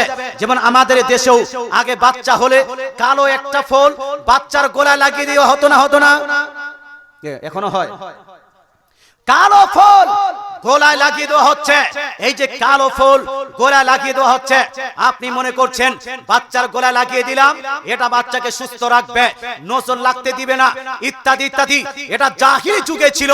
মুসলমান, আমার নবী, আপনার নবী, দয়ার নবী, মায়ের নবী এটাকেই কেন্দ্র করে বলছেন, এই তামিমা যেটা তোমরা ঝুলাচ্ছ, এটাকেই তামিমা বলা হয়। পাথর বা হাড্ডি বা কোনো গাছের ছাল অথবা গাছের ফল নিজের আপনার বাচ্চা বা ছেলে মেয়ে বা নিজের শরীরে লাগানো, আর সেটাকে আপনার মুয়াসসির মনে করা, সেটা আমাকে আরোগ্য দিবে, এই রকম ধারণা করাকে রাসূলুল্লাহ শিরক বলেছেন। অতএব ভাই, এই জিনিসকে আরোগ্যদাতা মনে করে এই রকম তামিমা লটকানো চলবে না। কারণ শেফা দেনেওয়ালাকে, এজন্য শেফা দেনেওয়ালাকে, সুস্থ করনেওয়ালাকে, সুস্থতা প্রদানকারীকে আল্লাহ। অতএব আপনি কোন গাছের ছালের উপর বিশ্বাস রাখতে পারেন না, আপনি কোন পাথরের উপর বিশ্বাস রাখতে পারবেন না, আপনি কোন ফলের উপর বিশ্বাস রাখতে পারবেন না। তো নবীজি সাল্লাল্লাহু আলাইহি ওয়াসাল্লাম ওই তামিমাকে বলেছেন। কিন্তু ভাই, মৌলভী সাহেবের কাছে গেলে মৌলভী সাহেব কি করে? ওই ফল দেয় আপনাকে, গাছের ছাল দেয় আপনাকে, পাথর দেয় আপনাকে, গাছের ফুল দেয় না, হাড্ডি দেয় যে হাড্ডি লটকে নাও না, এগুলা দেয় না। কি দেয়? কোরআনের আয়াত লিপিবদ্ধ করে দেয়, অথবা হাদিসের কোন দোয়া লিপিবদ্ধ করে দেয়, দোয়া লিখে ওটাকে মূলটি আপনাকে দিয়ে দেয়। মুসলমান, কোরআনের আয়াত লিপিবদ্ধ করে গলায় ঝুলানো অথবা হাদিসের কোন দোয়া লিপিবদ্ধ করে গলায় ঝুলানো, এটা জায়েজ না না জায়েজ? এই প্রসঙ্গে তিরমিজি শরীফের মধ্যে একটি হাদিস লিপিবদ্ধ আছে। ইমাম তিরমিজি রাদিয়াল্লাহু তাআলা বলছেন, হাসা হাদিসুন হাসানুন, হাদিসটা হলো হাসান সনদে বর্ণিত হাদিস। এই সেম হাদিস কানা মুস্তাদরাক লিল হাকিম, হাদিস নাম্বার আপনার 2020 দোষ 2000 দোষের মধ্যে লিপিবদ্ধ আছে। ইমাম হাকিম বলেছেন হাদিসটি সহিহ সনদে বর্ণিত হাদিস। এখানে একজন সাহাবী, সাহাবীটির নাম হলো আব্দুল্লাহ বিন আমর রাদিয়াল্লাহু তাআলা আনহু। আব্দুল্লাহ বিন আমর রাদিয়াল্লাহু তাআলা আনহু কি করতেন? তিনি নিজ ছেলেদেরকে দোয়া শিখাতেন। কি শিখাতেন ভাই? নবীজির শিখানো দোয়া তাদেরকে শিখিয়ে দিতেন। যেই ছেলেরা মুখস্থ করতে পারতো তাকে দোয়া শিখিয়ে দিতেন, আর যেই বাচ্চারা মুখস্থ করতে পারতো না, দোয়া মনে রাখতে পারতো না, তাদের জন্য ফাকাতাবাহা ওয়া আল্লাকাহা ফি উনুকিহি, ওই সাহাবী আব্দুল্লাহ বিন উমর সেটাকে কাগজে লিখে তার গলায় ঝুলিয়ে দিতেন। জোরে বলেন সুবহানাল্লাহ। এটা জোরে বলেন না সুবহানাল্লাহ। সাহাবী রাসূল দোয়া সাহাবীদেরকে নিজ ছেলে মেয়েদেরকে শিখাতেন। যদি দোয়াটা না পড়তে পারতেন তাহলে সেই দোয়াটা কাগজে লিখে গলায় ঝুলিয়ে দিতেন।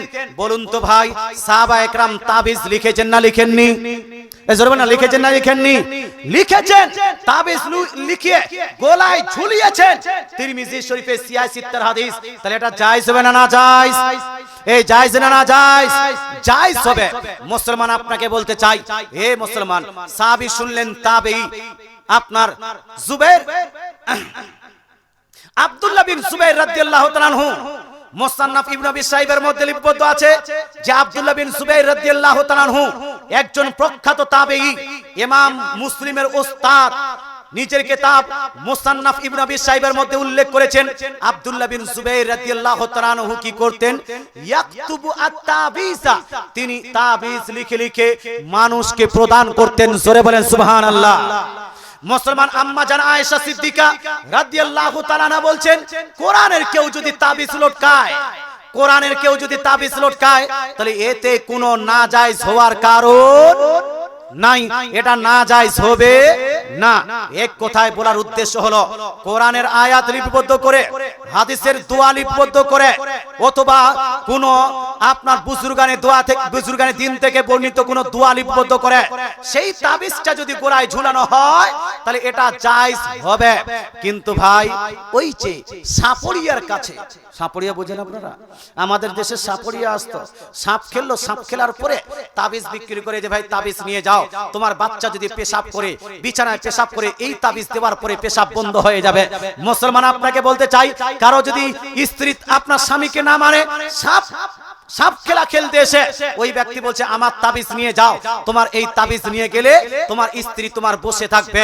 মুসলমান তদরূপ বাজারে গেছেন, বাজারে অনেকগুলো মানুষ হাত দেখে না, দেখে না, হাত দেখে না বলি স্যার, হাত দেখে, হাত দেখার পরে বলছে দেখো তোমার কিন্তু গ্রহ লেগে গেছে, শনি গ্রহ, মঙ্গল গ্রহ, কত গ্রহ লেগে গেছে, এই দিক থেকে একটা গ্রহ, ওই দিক থেকে একটা গ্রহ, এই গ্রহ যদি কাটতে হয় তাহলে পদ্ধতি হলো দুইটা। এক, আমার কাছে তোমাকে আংটি নিতে হবে, অথবা আমার কাছে তোমাকে তাবিজ নিতে হবে। আংটি নিলে মাত্র 251 টাকা, আর যদি তুমি তাবিজ নাও তাহলে 51 টাকায় হয়ে যাবে। এইরকম বলে বেলেও তাবিজ দেয় কি দেয় না ভাই? দেয়। কিন্তু ইসলাম বলছে না না, কোন সাপড়িয়ের কাছে তাবিজ নেওয়া চলবে না।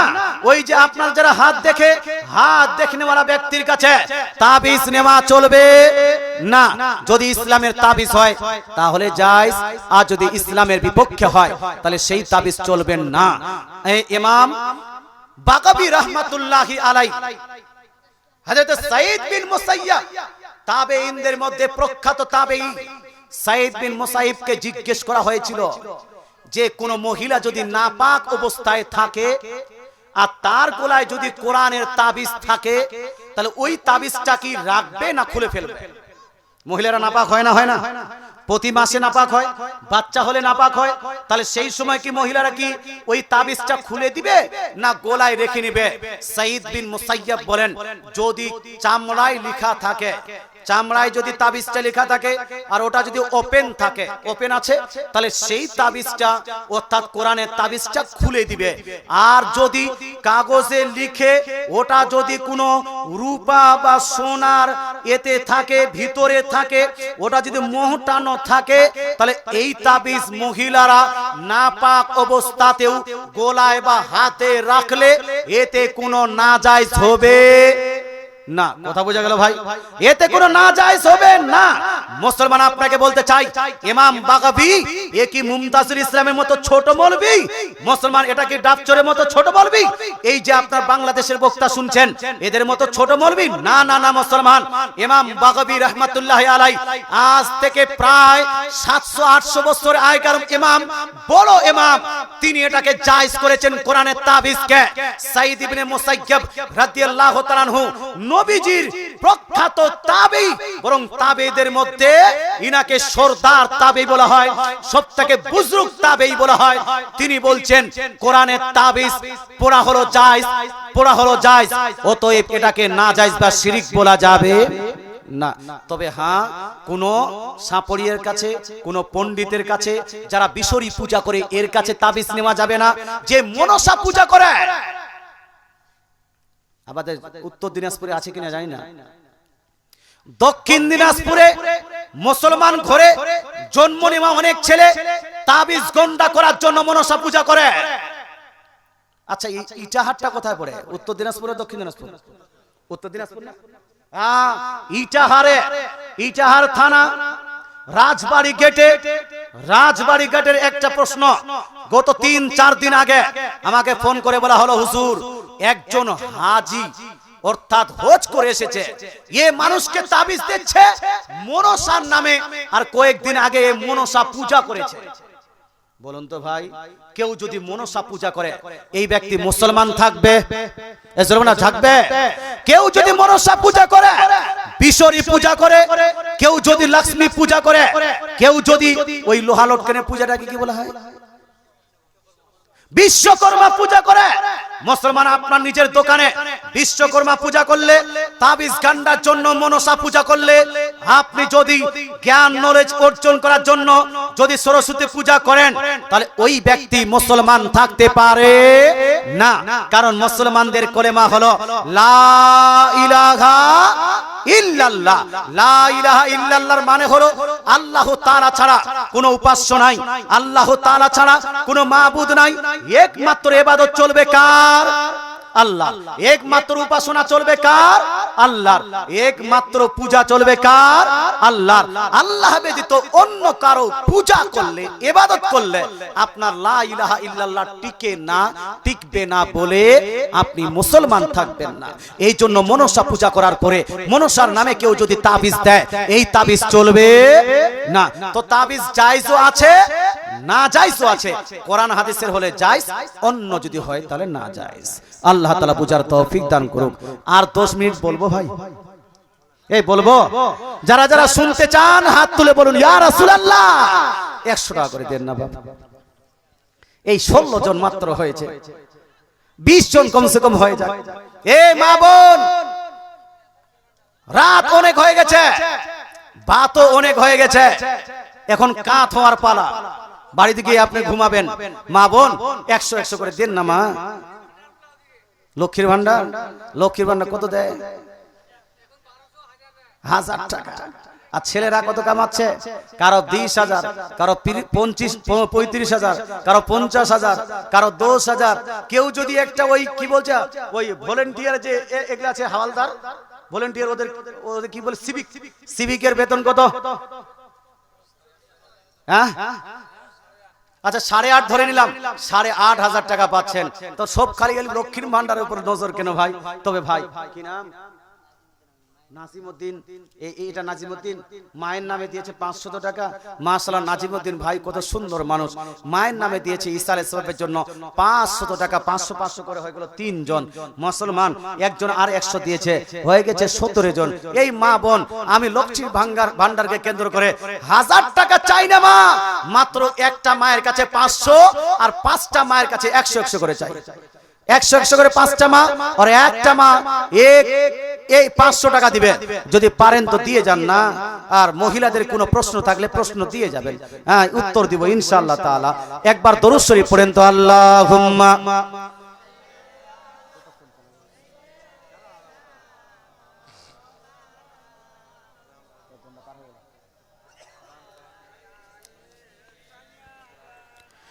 ওয়া আলা আলি সাইয়্যিদিনা মুহাম্মাদ সাল্লু আলা মুহাম্মাদিন মুহাম্মাদ হরদম সবা से निकालो मुहम्मद हरदम सबा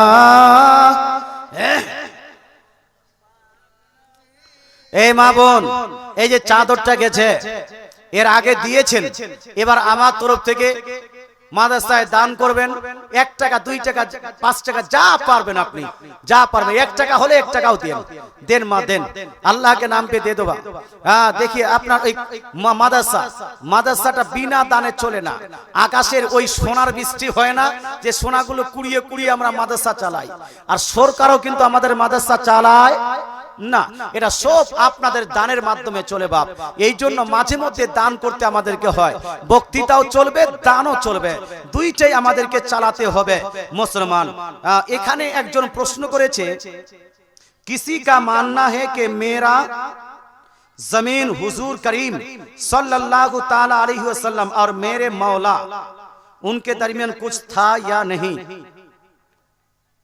क्लीन कीजिए मेरे मौला কি বলতে যাচ্ছেন আপনি বলার উদ্দেশ্য বুঝতে পারলাম না আপনি যদি যে লিখেছে আচ্ছা আচ্ছা আসো হ্যাঁ আসো হ্যাঁ বলো हाँ वो मैं पढ़ूंगा वो तो मैं समझ जाऊंगा ये क्या है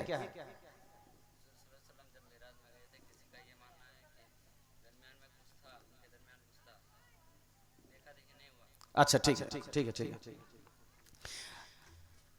अच्छा तो जमीन लिखने की क्या जरूरत है इसमें अच्छा मेराज अच्छा मेराज स्पेलिंग गलत है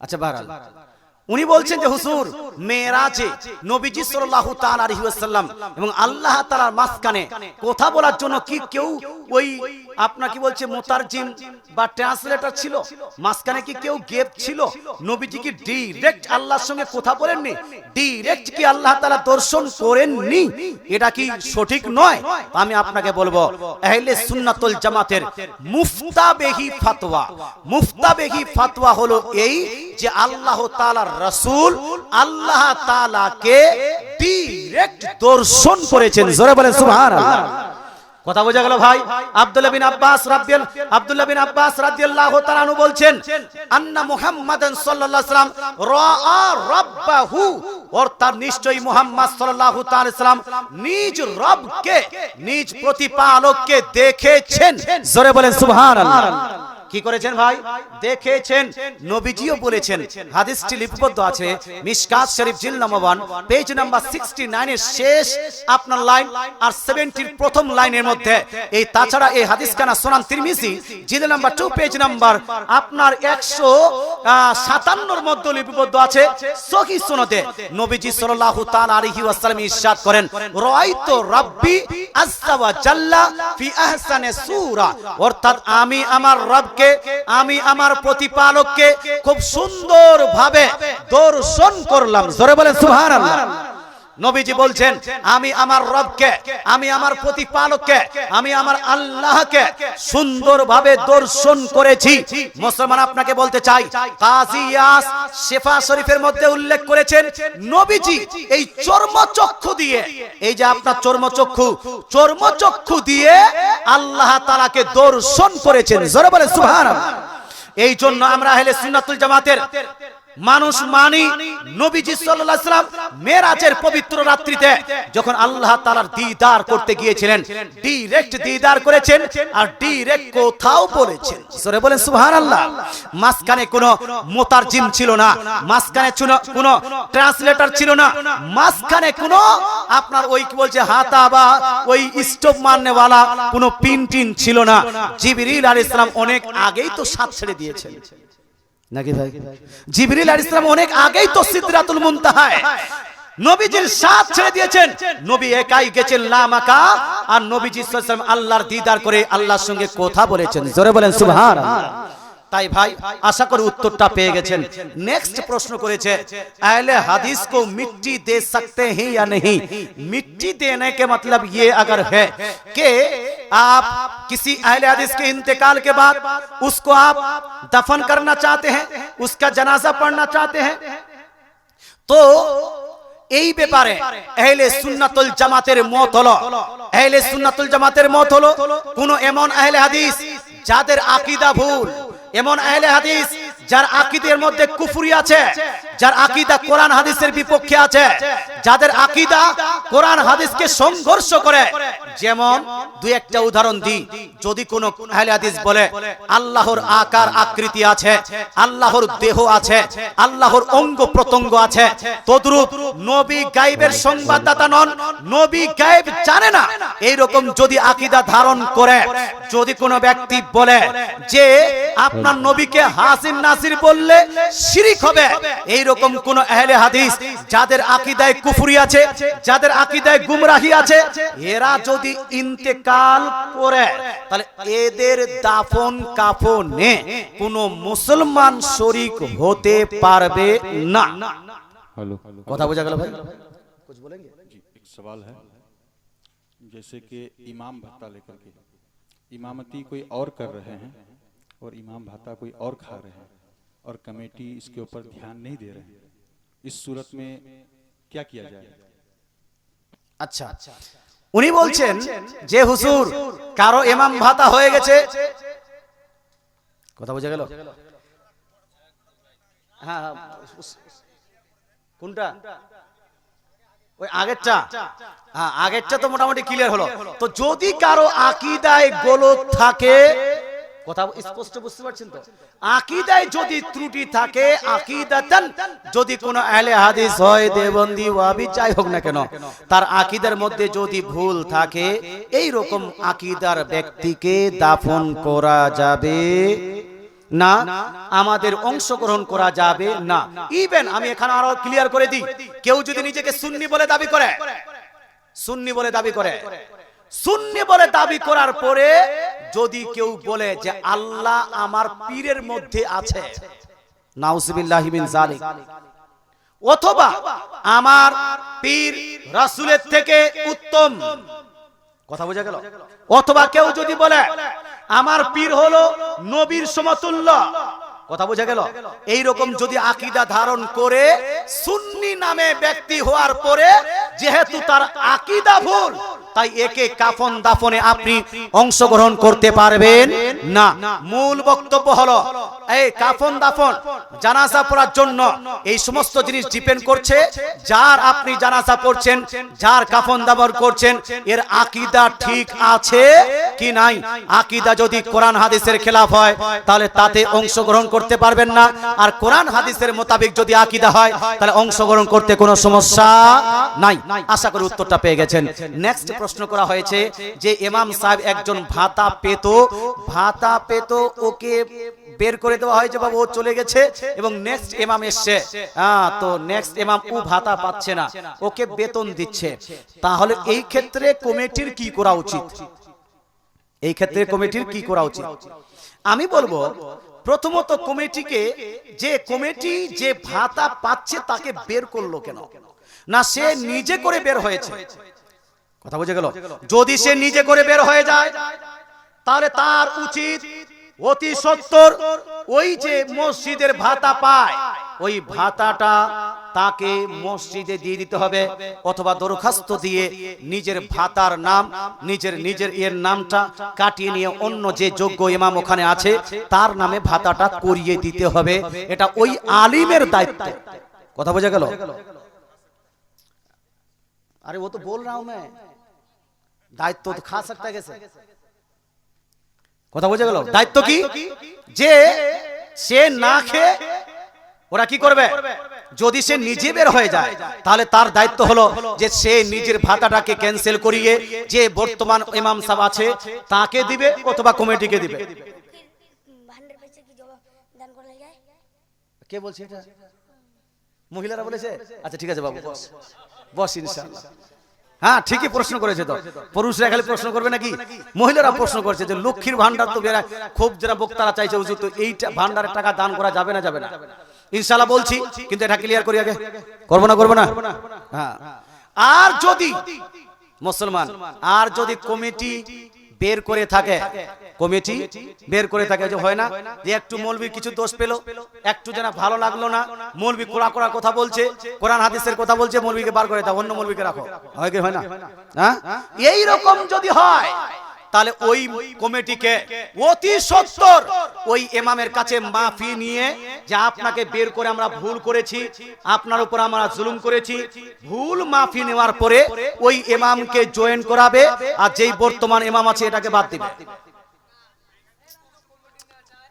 আমি সবটাই বলছি, আপনারা তো কথা বুঝতে পারছেন না, আমি সব রকম তো বলছি, আপনারা মাঝখানে বলছেন কেন? আগে পুরোটা ক্লিয়ার হতে দেন, তারপরে বলবেন যে হুজুর এখানে একটু আমার ইয়ে থেকে গেল। কথা বুঝে গেল? আপনারা তো ইসলামপুরের মানুষ, প্রতি বছর প্রশ্ন উত্তর সেশন করে, জি মাঝখানে আজকে এবার বলতে লাগছেন কেন? ঠিক আছে, বলতে দিই, ক্লিয়ার করে দিই।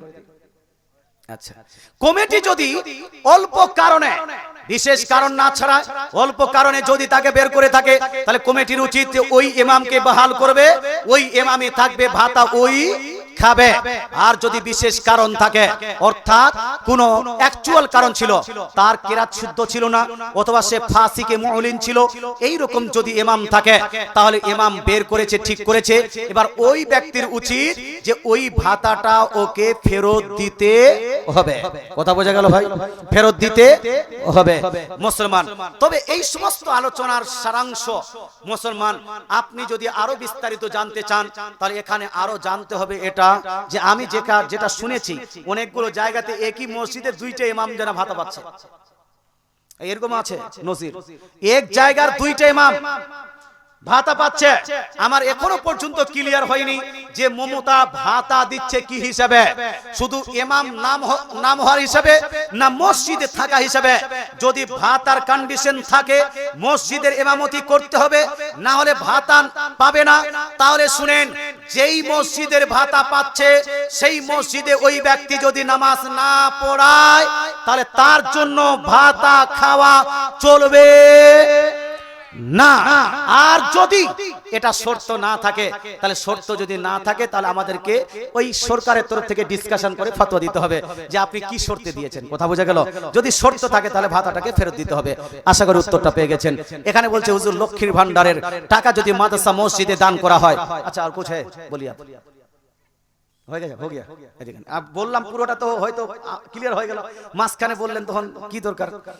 মুসলমান, আপনাকে বলতে চাই, এবার লক্ষ্মীর ভান্ডারের টাকা যদি কোনো ব্যক্তি, যদি কোনো মহিলা মসজিদ মাদ্রাসায় দান করে, তাহলে এই দানটা মসজিদ মাদ্রাসায় লাগানো যাবে কি যাবে না? বলবো ভাই, বলবো? সবাই তো নিচ্ছেন, ফাতোয়া তো কেউ নিচ্ছেন না। আজ কি যে আপনার মাথায় এসেছে ইনাদের, যে হুজুর সব তো খালি ওটার উপর টাকার এ করছে, তো দানটা একটু জিজ্ঞেসই করে নেওয়া যাক। এই আপনার ফতোয়া কিন্তু একটু কোড়াও হতে পারে, আসানও হতে পারে, সহ্য করে নেবেন তো? নাহলে পরে বলুন হুজুর কেন এরকম ফতোয়া দিলেন। দিব কি ফতোয়াটা দিব? যারা যারা শুনতে চান হাত তুলে বলুন না, ইয়া রাসূলুল্লাহ। আরে 100 টাকা করে দেন না, তিনজন ব্যক্তি দিলে এখানে 20 জন হয়ে যাবে, হবে না ভাই? 100 করে 17 জন হয়েছে, আর 3 জন দিলে 11,000। माशाल्लाह, सुभान अल्लाह, बहुत दे दिया। हुजूर तो बोल रहे हैं कि हम छुपा के देंगे, मगर बता के देने से इन लोगों को थोड़ा सा ये हो जाएगा, मोटिवेट हो गए लोग। अच्छा, बहरहाल হবে না, 100 করে হবে না। 3 জনের কাছে চাইবো, আজ চাইবো না, আজ চাইবো না। মুসলমান, আজকে হয়তো আমার পূর্বে অনেক টাকা দিয়ে দিয়েছেন, এই যে একজন যুবক আসছে বলে হুজুর মসলাটা জানবো, এই জন্য 3 জন মধ্যে আমি একজন দিয়ে দিলাম। নারায়ে তাকবীর, নারায়ে তাকবীর, নারায়ে রিসালাত, নারায়ে রিসালাত, মাসলাকে আলা হযরত, মাসলাকে আলা হযরত। সমস্ত দানকারী, কিন্তু সমস্তের মধ্যে 2টা বাকি থেকে গেল। মুসলমান, এই মা বোন 5টা মায়ের কাছে 100 করে চেয়েছিলাম, একটা মাও দিল না। বাপ, একটা মা তো কমসে কম দেন যে 100 টাকা দিলাম। মাশাআল্লাহ, সুবহানাল্লাহ। আচ্ছা ঠিক আছে, কেউ যদি 100 না দিতে পারেন, তাহলে 10, 20, 50 যা পারবেন দিতে থাকেন, আমি মশলাটা বলে দিই। হ্যাঁ, এই যুবক ভাই, দিতে আসছো নাকি? এটা তাড়াতাড়ি আসো না, এ তো আস্তে আস্তে আসলে হবে। মাশাআল্লাহ, সুবহানাল্লাহ। হ্যাঁ, 2টা যুবক পেয়েছি, 100 করে হয়ে যাবে। মাশাআল্লাহ, সুবহানাল্লাহ। 100 না বেশি? আমি এখানে দোকান করছিলাম, তো একজন মানি ব্যাগে চলে গেছে, আচ্ছা মানি ব্যাগ, আচ্ছা একটা মানি ব্যাগ পেয়েছে, কেউ মানি ব্যাগ রেখে চলে গিয়েছিল, ও মানি ব্যাগ পেয়েছে, টাকা কত আছে ও জানে না।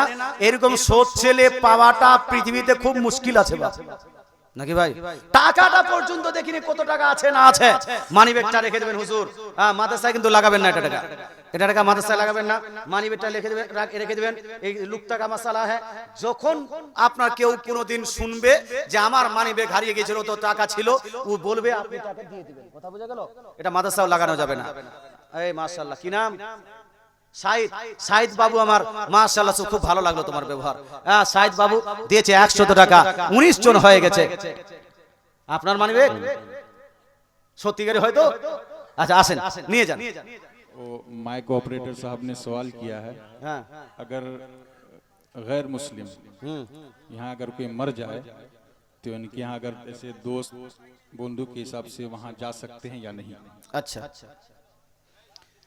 কোন নন মুসলিম যদি মারা যায়, নন মুসলিম যদি মারা যায়, দোষ বন্ধু কে হিসাব সে, দোষ বন্ধুর অনুযায়ী তার ওখানে যাওয়া যাবে কি যাবে না? যাওয়া যাবে কি যাবে না? শুনেন মুসলমান, এ ভাই ভাই মানি ব্যাগ পেয়ে গেলেন, 100 টাকা দেন তো, 100 টাকা দাম, 500 বলছে, 500 দিয়ে দিলাম। দেখেন তো আসলে টাকাটা যা ছিল ওখানে থেকে দিয়েছে। নারাই তাকবীর, নারাই রিসালাত, 500 টাকার দাতা, মাশাআল্লাহ সুবহানাল্লাহ। 500 টাকা হয়ে গেল 4 জন, আর একজন 500 টাকা হলে মনটা ফ্রি হয়ে দোয়া করতাম। তিনি বলছেন কোন নন মুসলিম ও মুসলিম কেউ যদি ইন্তেকাল করে তাহলে তাকে দেখতে যাওয়া যাবে কি যাবে না? কোন মহিলা যদি ইন্তেকাল করে তাকে দেখতে যাওয়া যাবে না। কোন নন মুসলিম মহিলা যদি দেখতে যাওয়া যাবে না। কিন্তু কোন বন্ধু মুসলিম, আপনি ও মুসলিম কোন বন্ধু বা কোন বিজনেসম্যান, বিজনেস একসঙ্গে ছিল বা কোন ব্যবসা বাণিজ্য একসঙ্গে ছিল, এইরকম কোন ও মুসলিম ছেলে মারা গেছে, তাহলে তাকে দেখতে যেতে পারবো কিনা? তো ইসলামের দৃষ্টিকোণ থেকে তাকে দেখতে যাওয়া এটা জায়েজ আছে, তাকে দেখতে যাওয়া জায়েজ আছে। তার পরিবারকে সান্ত্বনা দেওয়া জায়েজ আছে, তার পরিবারকে দিলাসা দেওয়া জায়েজ, ভরসা দেওয়া জায়েজ আছে। তবে তার ধর্মীয় কাজে, অর্থাৎ যখন চিতাতে জ্বালানো হবে তখন আপনি অংশগ্রহণ করতে পারবেন না। তার শ্রাদ্ধ যখন করা হবে, শ্রাদ্ধ খেতে যেতে পারবেন না। তার জন্য যখন পূজা পাঠ করা হবে, ওই পূজা পাঠে আপনি অংশগ্রহণ করতে পারবেন না। কথা বুঝতে পারলেন? দেখতে যেতে তাকে আপনার তার পরিবারকে আপনার ভরসা দিতে বা দিলাসা দিতে কোনো সমস্যা নাই, কিন্তু তার ধর্মীয় কাজগুলোতে আমরা অংশগ্রহণ করতে পারবো না। মুসলমান, এবার লক্ষ্মীর ভান্ডারের টাকা মাদ্রাসায় দেওয়া যাবে কিনা, মসজিদে দেওয়া যাবে কিনা, এই বলে আমার বক্তৃতা শেষ করব। মুসলমান, লক্ষ্মীর ভান্ডার নামটা ভুল, নামটা ভুল। লক্ষ্মী একজন আপনার একটা দেবীর নাম, তারা লক্ষ্মী পূজা করে না? করে না?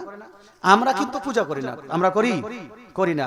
আমরা তাদেরকে গালি দিতে যাব না, তারা কি করবে না করবে তাদের ব্যাপার।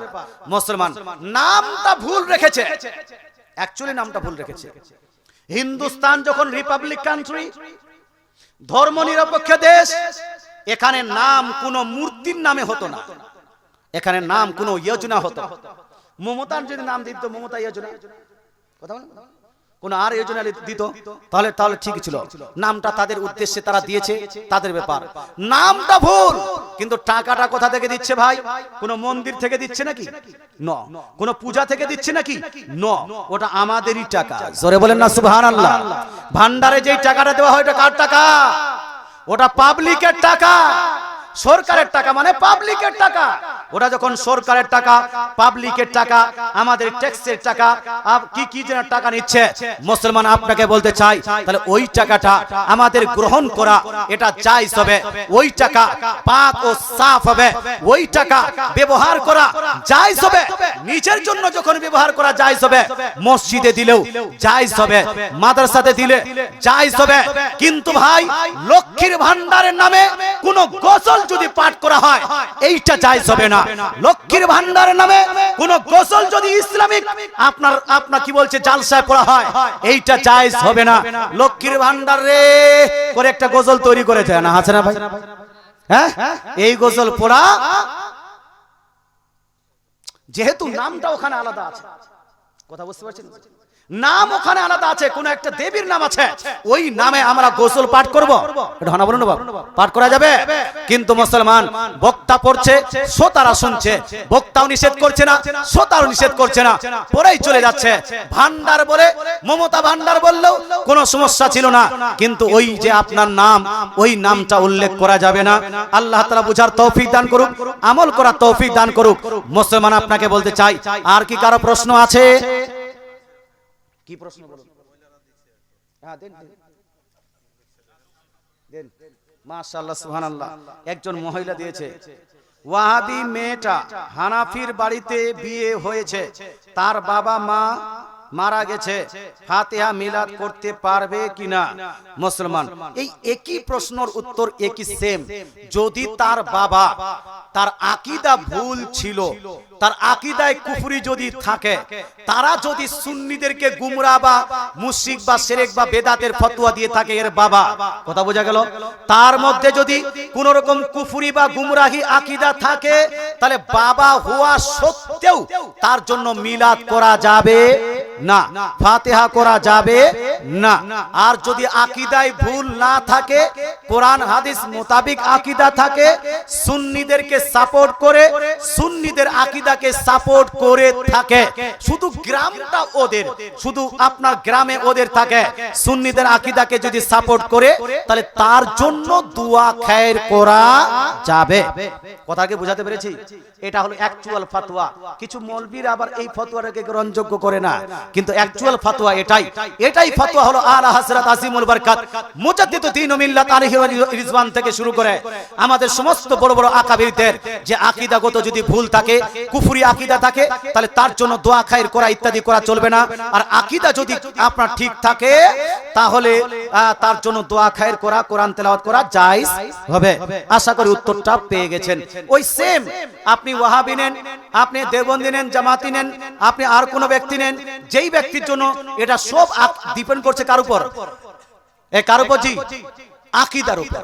আকীদা, আকীদা কোনদিনে শুনেন, কুফরি এবং ইসলাম কোনদিন এক হতে পারে না।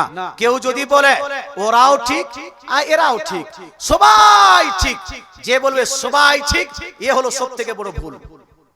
কথা বোঝা গেল? আমার নবী বলছেন 73টি ফেরকা, 72টা জাহান্নামী, একটা জান্নাতি, আর তুমি বলছো সবাই জান্নাতি। তাহলে নবীর বিপক্ষে যাওয়া হলো না? হলো না? একটু হানা বলুন না বাবা। নবীর বিপক্ষে যাওয়া হলো না? হলো না? হলো। পারলে চেষ্টা করে তাদেরকে আপনি আপনার আকীদায় নিয়ে আসেন, এটা আপনার ঠিক হবে, এটা আপনার ভালো হবে, এটা আপনার জন্য জায়েজ হবে। একবার দরুদ শরীফ পড়ুন, আল্লাহুম্মা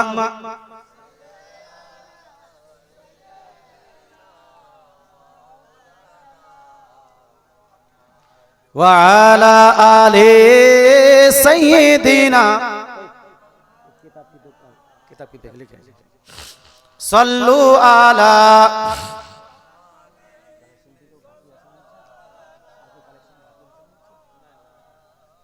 हरदम सबा से निकालो, हरदम सबा से सवाल है মুহাম্মদ সাল্লাল্লাহু তাআলা সাল্লাম। লাস্ট আমি 5 মিনিট আপনাদের জন্য আলোচনা করছি ভাই, সেটা হলো এই, ইসলামপুর বড় কষ্ট করে যখন একটা টিনের ঘর ছিল, তখন থেকে আমি আসছি কন্টিনিউ 10-12 বছর আসলাম এখানে। মুসলমান এই টিনের ঘর থেকে আস্তে আস্তে করে ইটের ঘর করলেন, ইট থেকে নিয়ে এখন 2 তলা করছেন, উপরে ছাদ দিবেন, ছাদ দিয়ে আপনি মাদ্রাসা করে দিয়েছেন। এখানে অনেকগুলো বাহিরের ছেলেরা পড়াশোনা করছে, কিন্তু ভাই ইসলামপুরের গ্রামের মানুষকে বলবো, ভাই জানেরা, আপনি শুধু বাহিরের ছেলেকে পড়াবেন না, নিজের ছেলে নিজের মেয়েকে এই মাদ্রাসায় পাঠাবেন। সকালে কমসে কম একবার আধা ঘন্টা 1 ঘন্টার জন্য আপনি ছেলেটাকে মাদ্রাসায় পাঠাবেন। মাদ্রাসায় এসে সেই বাগদাদি কায়দা শিখবে, আম্মা পারা শিখবে, নুরানি কায়দা শিখবে, কোরআন তেলাওয়াত করতে শিখবে। সেই ছেলেটা বাড়িতে গিয়ে যখন কোরআন তেলাওয়াত করবে, আপনার বাড়িতে বরকত হবে না? হবে না? হবে না, মাদ্রাসা তৈরি করেছেন, নেকি পাচ্ছেন, দান করছেন, নেকি পাচ্ছেন, মাদ্রাসার কমিটি আছেন, নেকি পাচ্ছেন, মাদ্রাসার জন্য যদি আপনি মেহনত করেন নেকি পাবেন।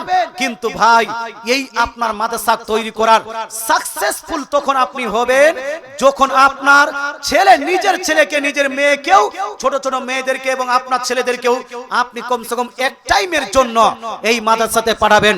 তা আপনারা পাঠাবেন তো ভাই? আমাদের শিক্ষার দরকার আছে না নাই? এই শিক্ষার দরকার আছে না নাই? আছে।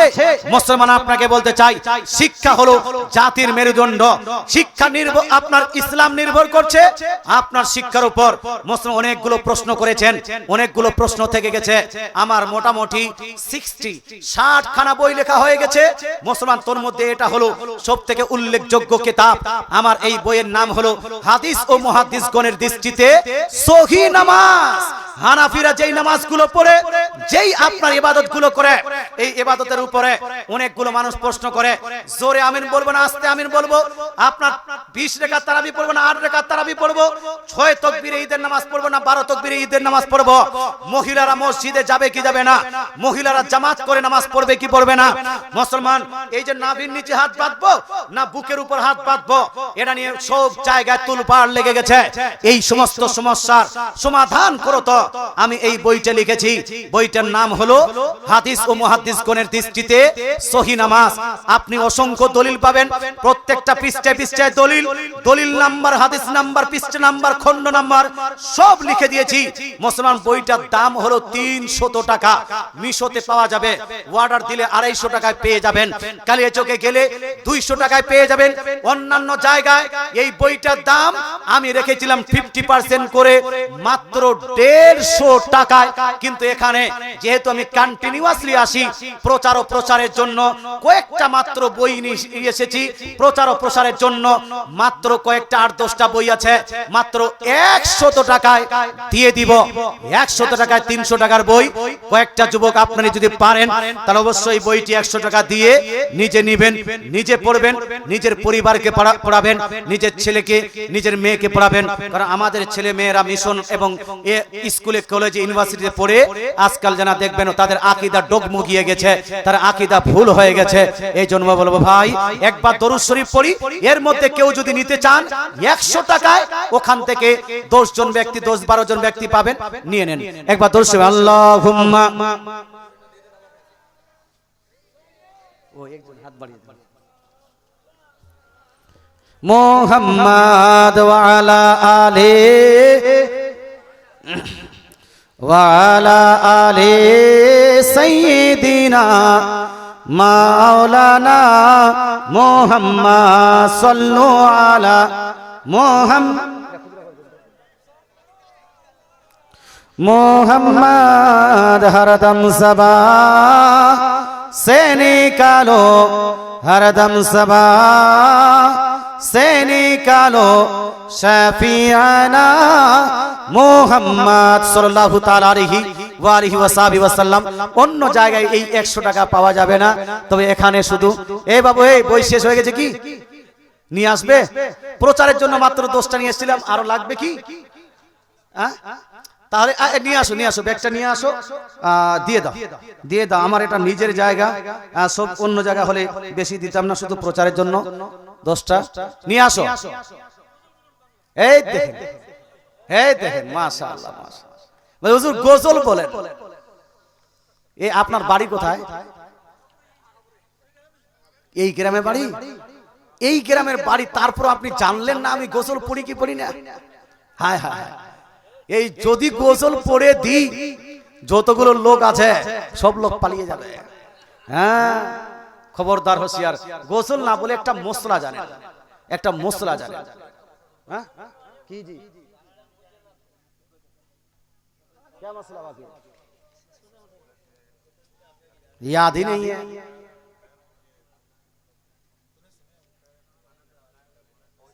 वो बोल दिया उसको, बोल दिया। हाँ बोल दिया।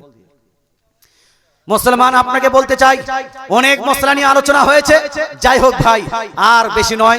এই যে আপনার মোটামুটি 2 ঘন্টা হয়ে গেছে, এখান থেকে আমরা বক্তৃতা দিতে টানছি, 2টা বেজে গেছে ভাই। আর বেশিক্ষণ করলে মানুষ আপনারা পরেশান হবেন। এখান থেকে বক্তৃতা দিতে টানছি। আচ্ছা ঠিক আছে, বলবেন যে হুজুর আমাদের টাকা নিয়ে চলে গেলেন। যাই হোক, ভালো থাকুন, সুস্থ থাকুন। এখান থেকে বক্তৃতা দিতে টানছি। বক্তৃতার মাঝে কেউ যদি কষ্ট পেয়ে থাকেন ক্ষমা প্রার্থী। আর কোরআন ও হাদিসের মধ্যে কোন রকম যদি ত্রুটি করে থাকি তাহলে তওবা পড়তেছি, আস্তাগফিরুল্লাহ রাব্বি মিন কুল্লি জামবি ওয়া আতুবু ইলাইহি, লা ইলাহা ইল্লাল্লাহু মুহাম্মাদুর রাসূলুল্লাহ সাল্লাল্লাহু তাআলা আলাইহি ওয়া আলিহি ওয়াসাল্লাম। আমার একটা ওয়েবসাইট আছে keyofislam.com, ওখানে আরো অনেকগুলো বই আমার ডাউনলোড করা আছে, আপলোড করা আছে, ওখান থেকে ডাউনলোড করে পড়বেন। আর বইটা নিয়ে আসে, সালাম পড়ার পরে, দোয়া করার পরে 100 টাকায় বইটা অবশ্যই নেবেন। আর শুধু পুরুষরা নয়, মহিলারাও নেবেন। মুসলমান আসেন একটু সালাম পড়ে, ইয়া নবী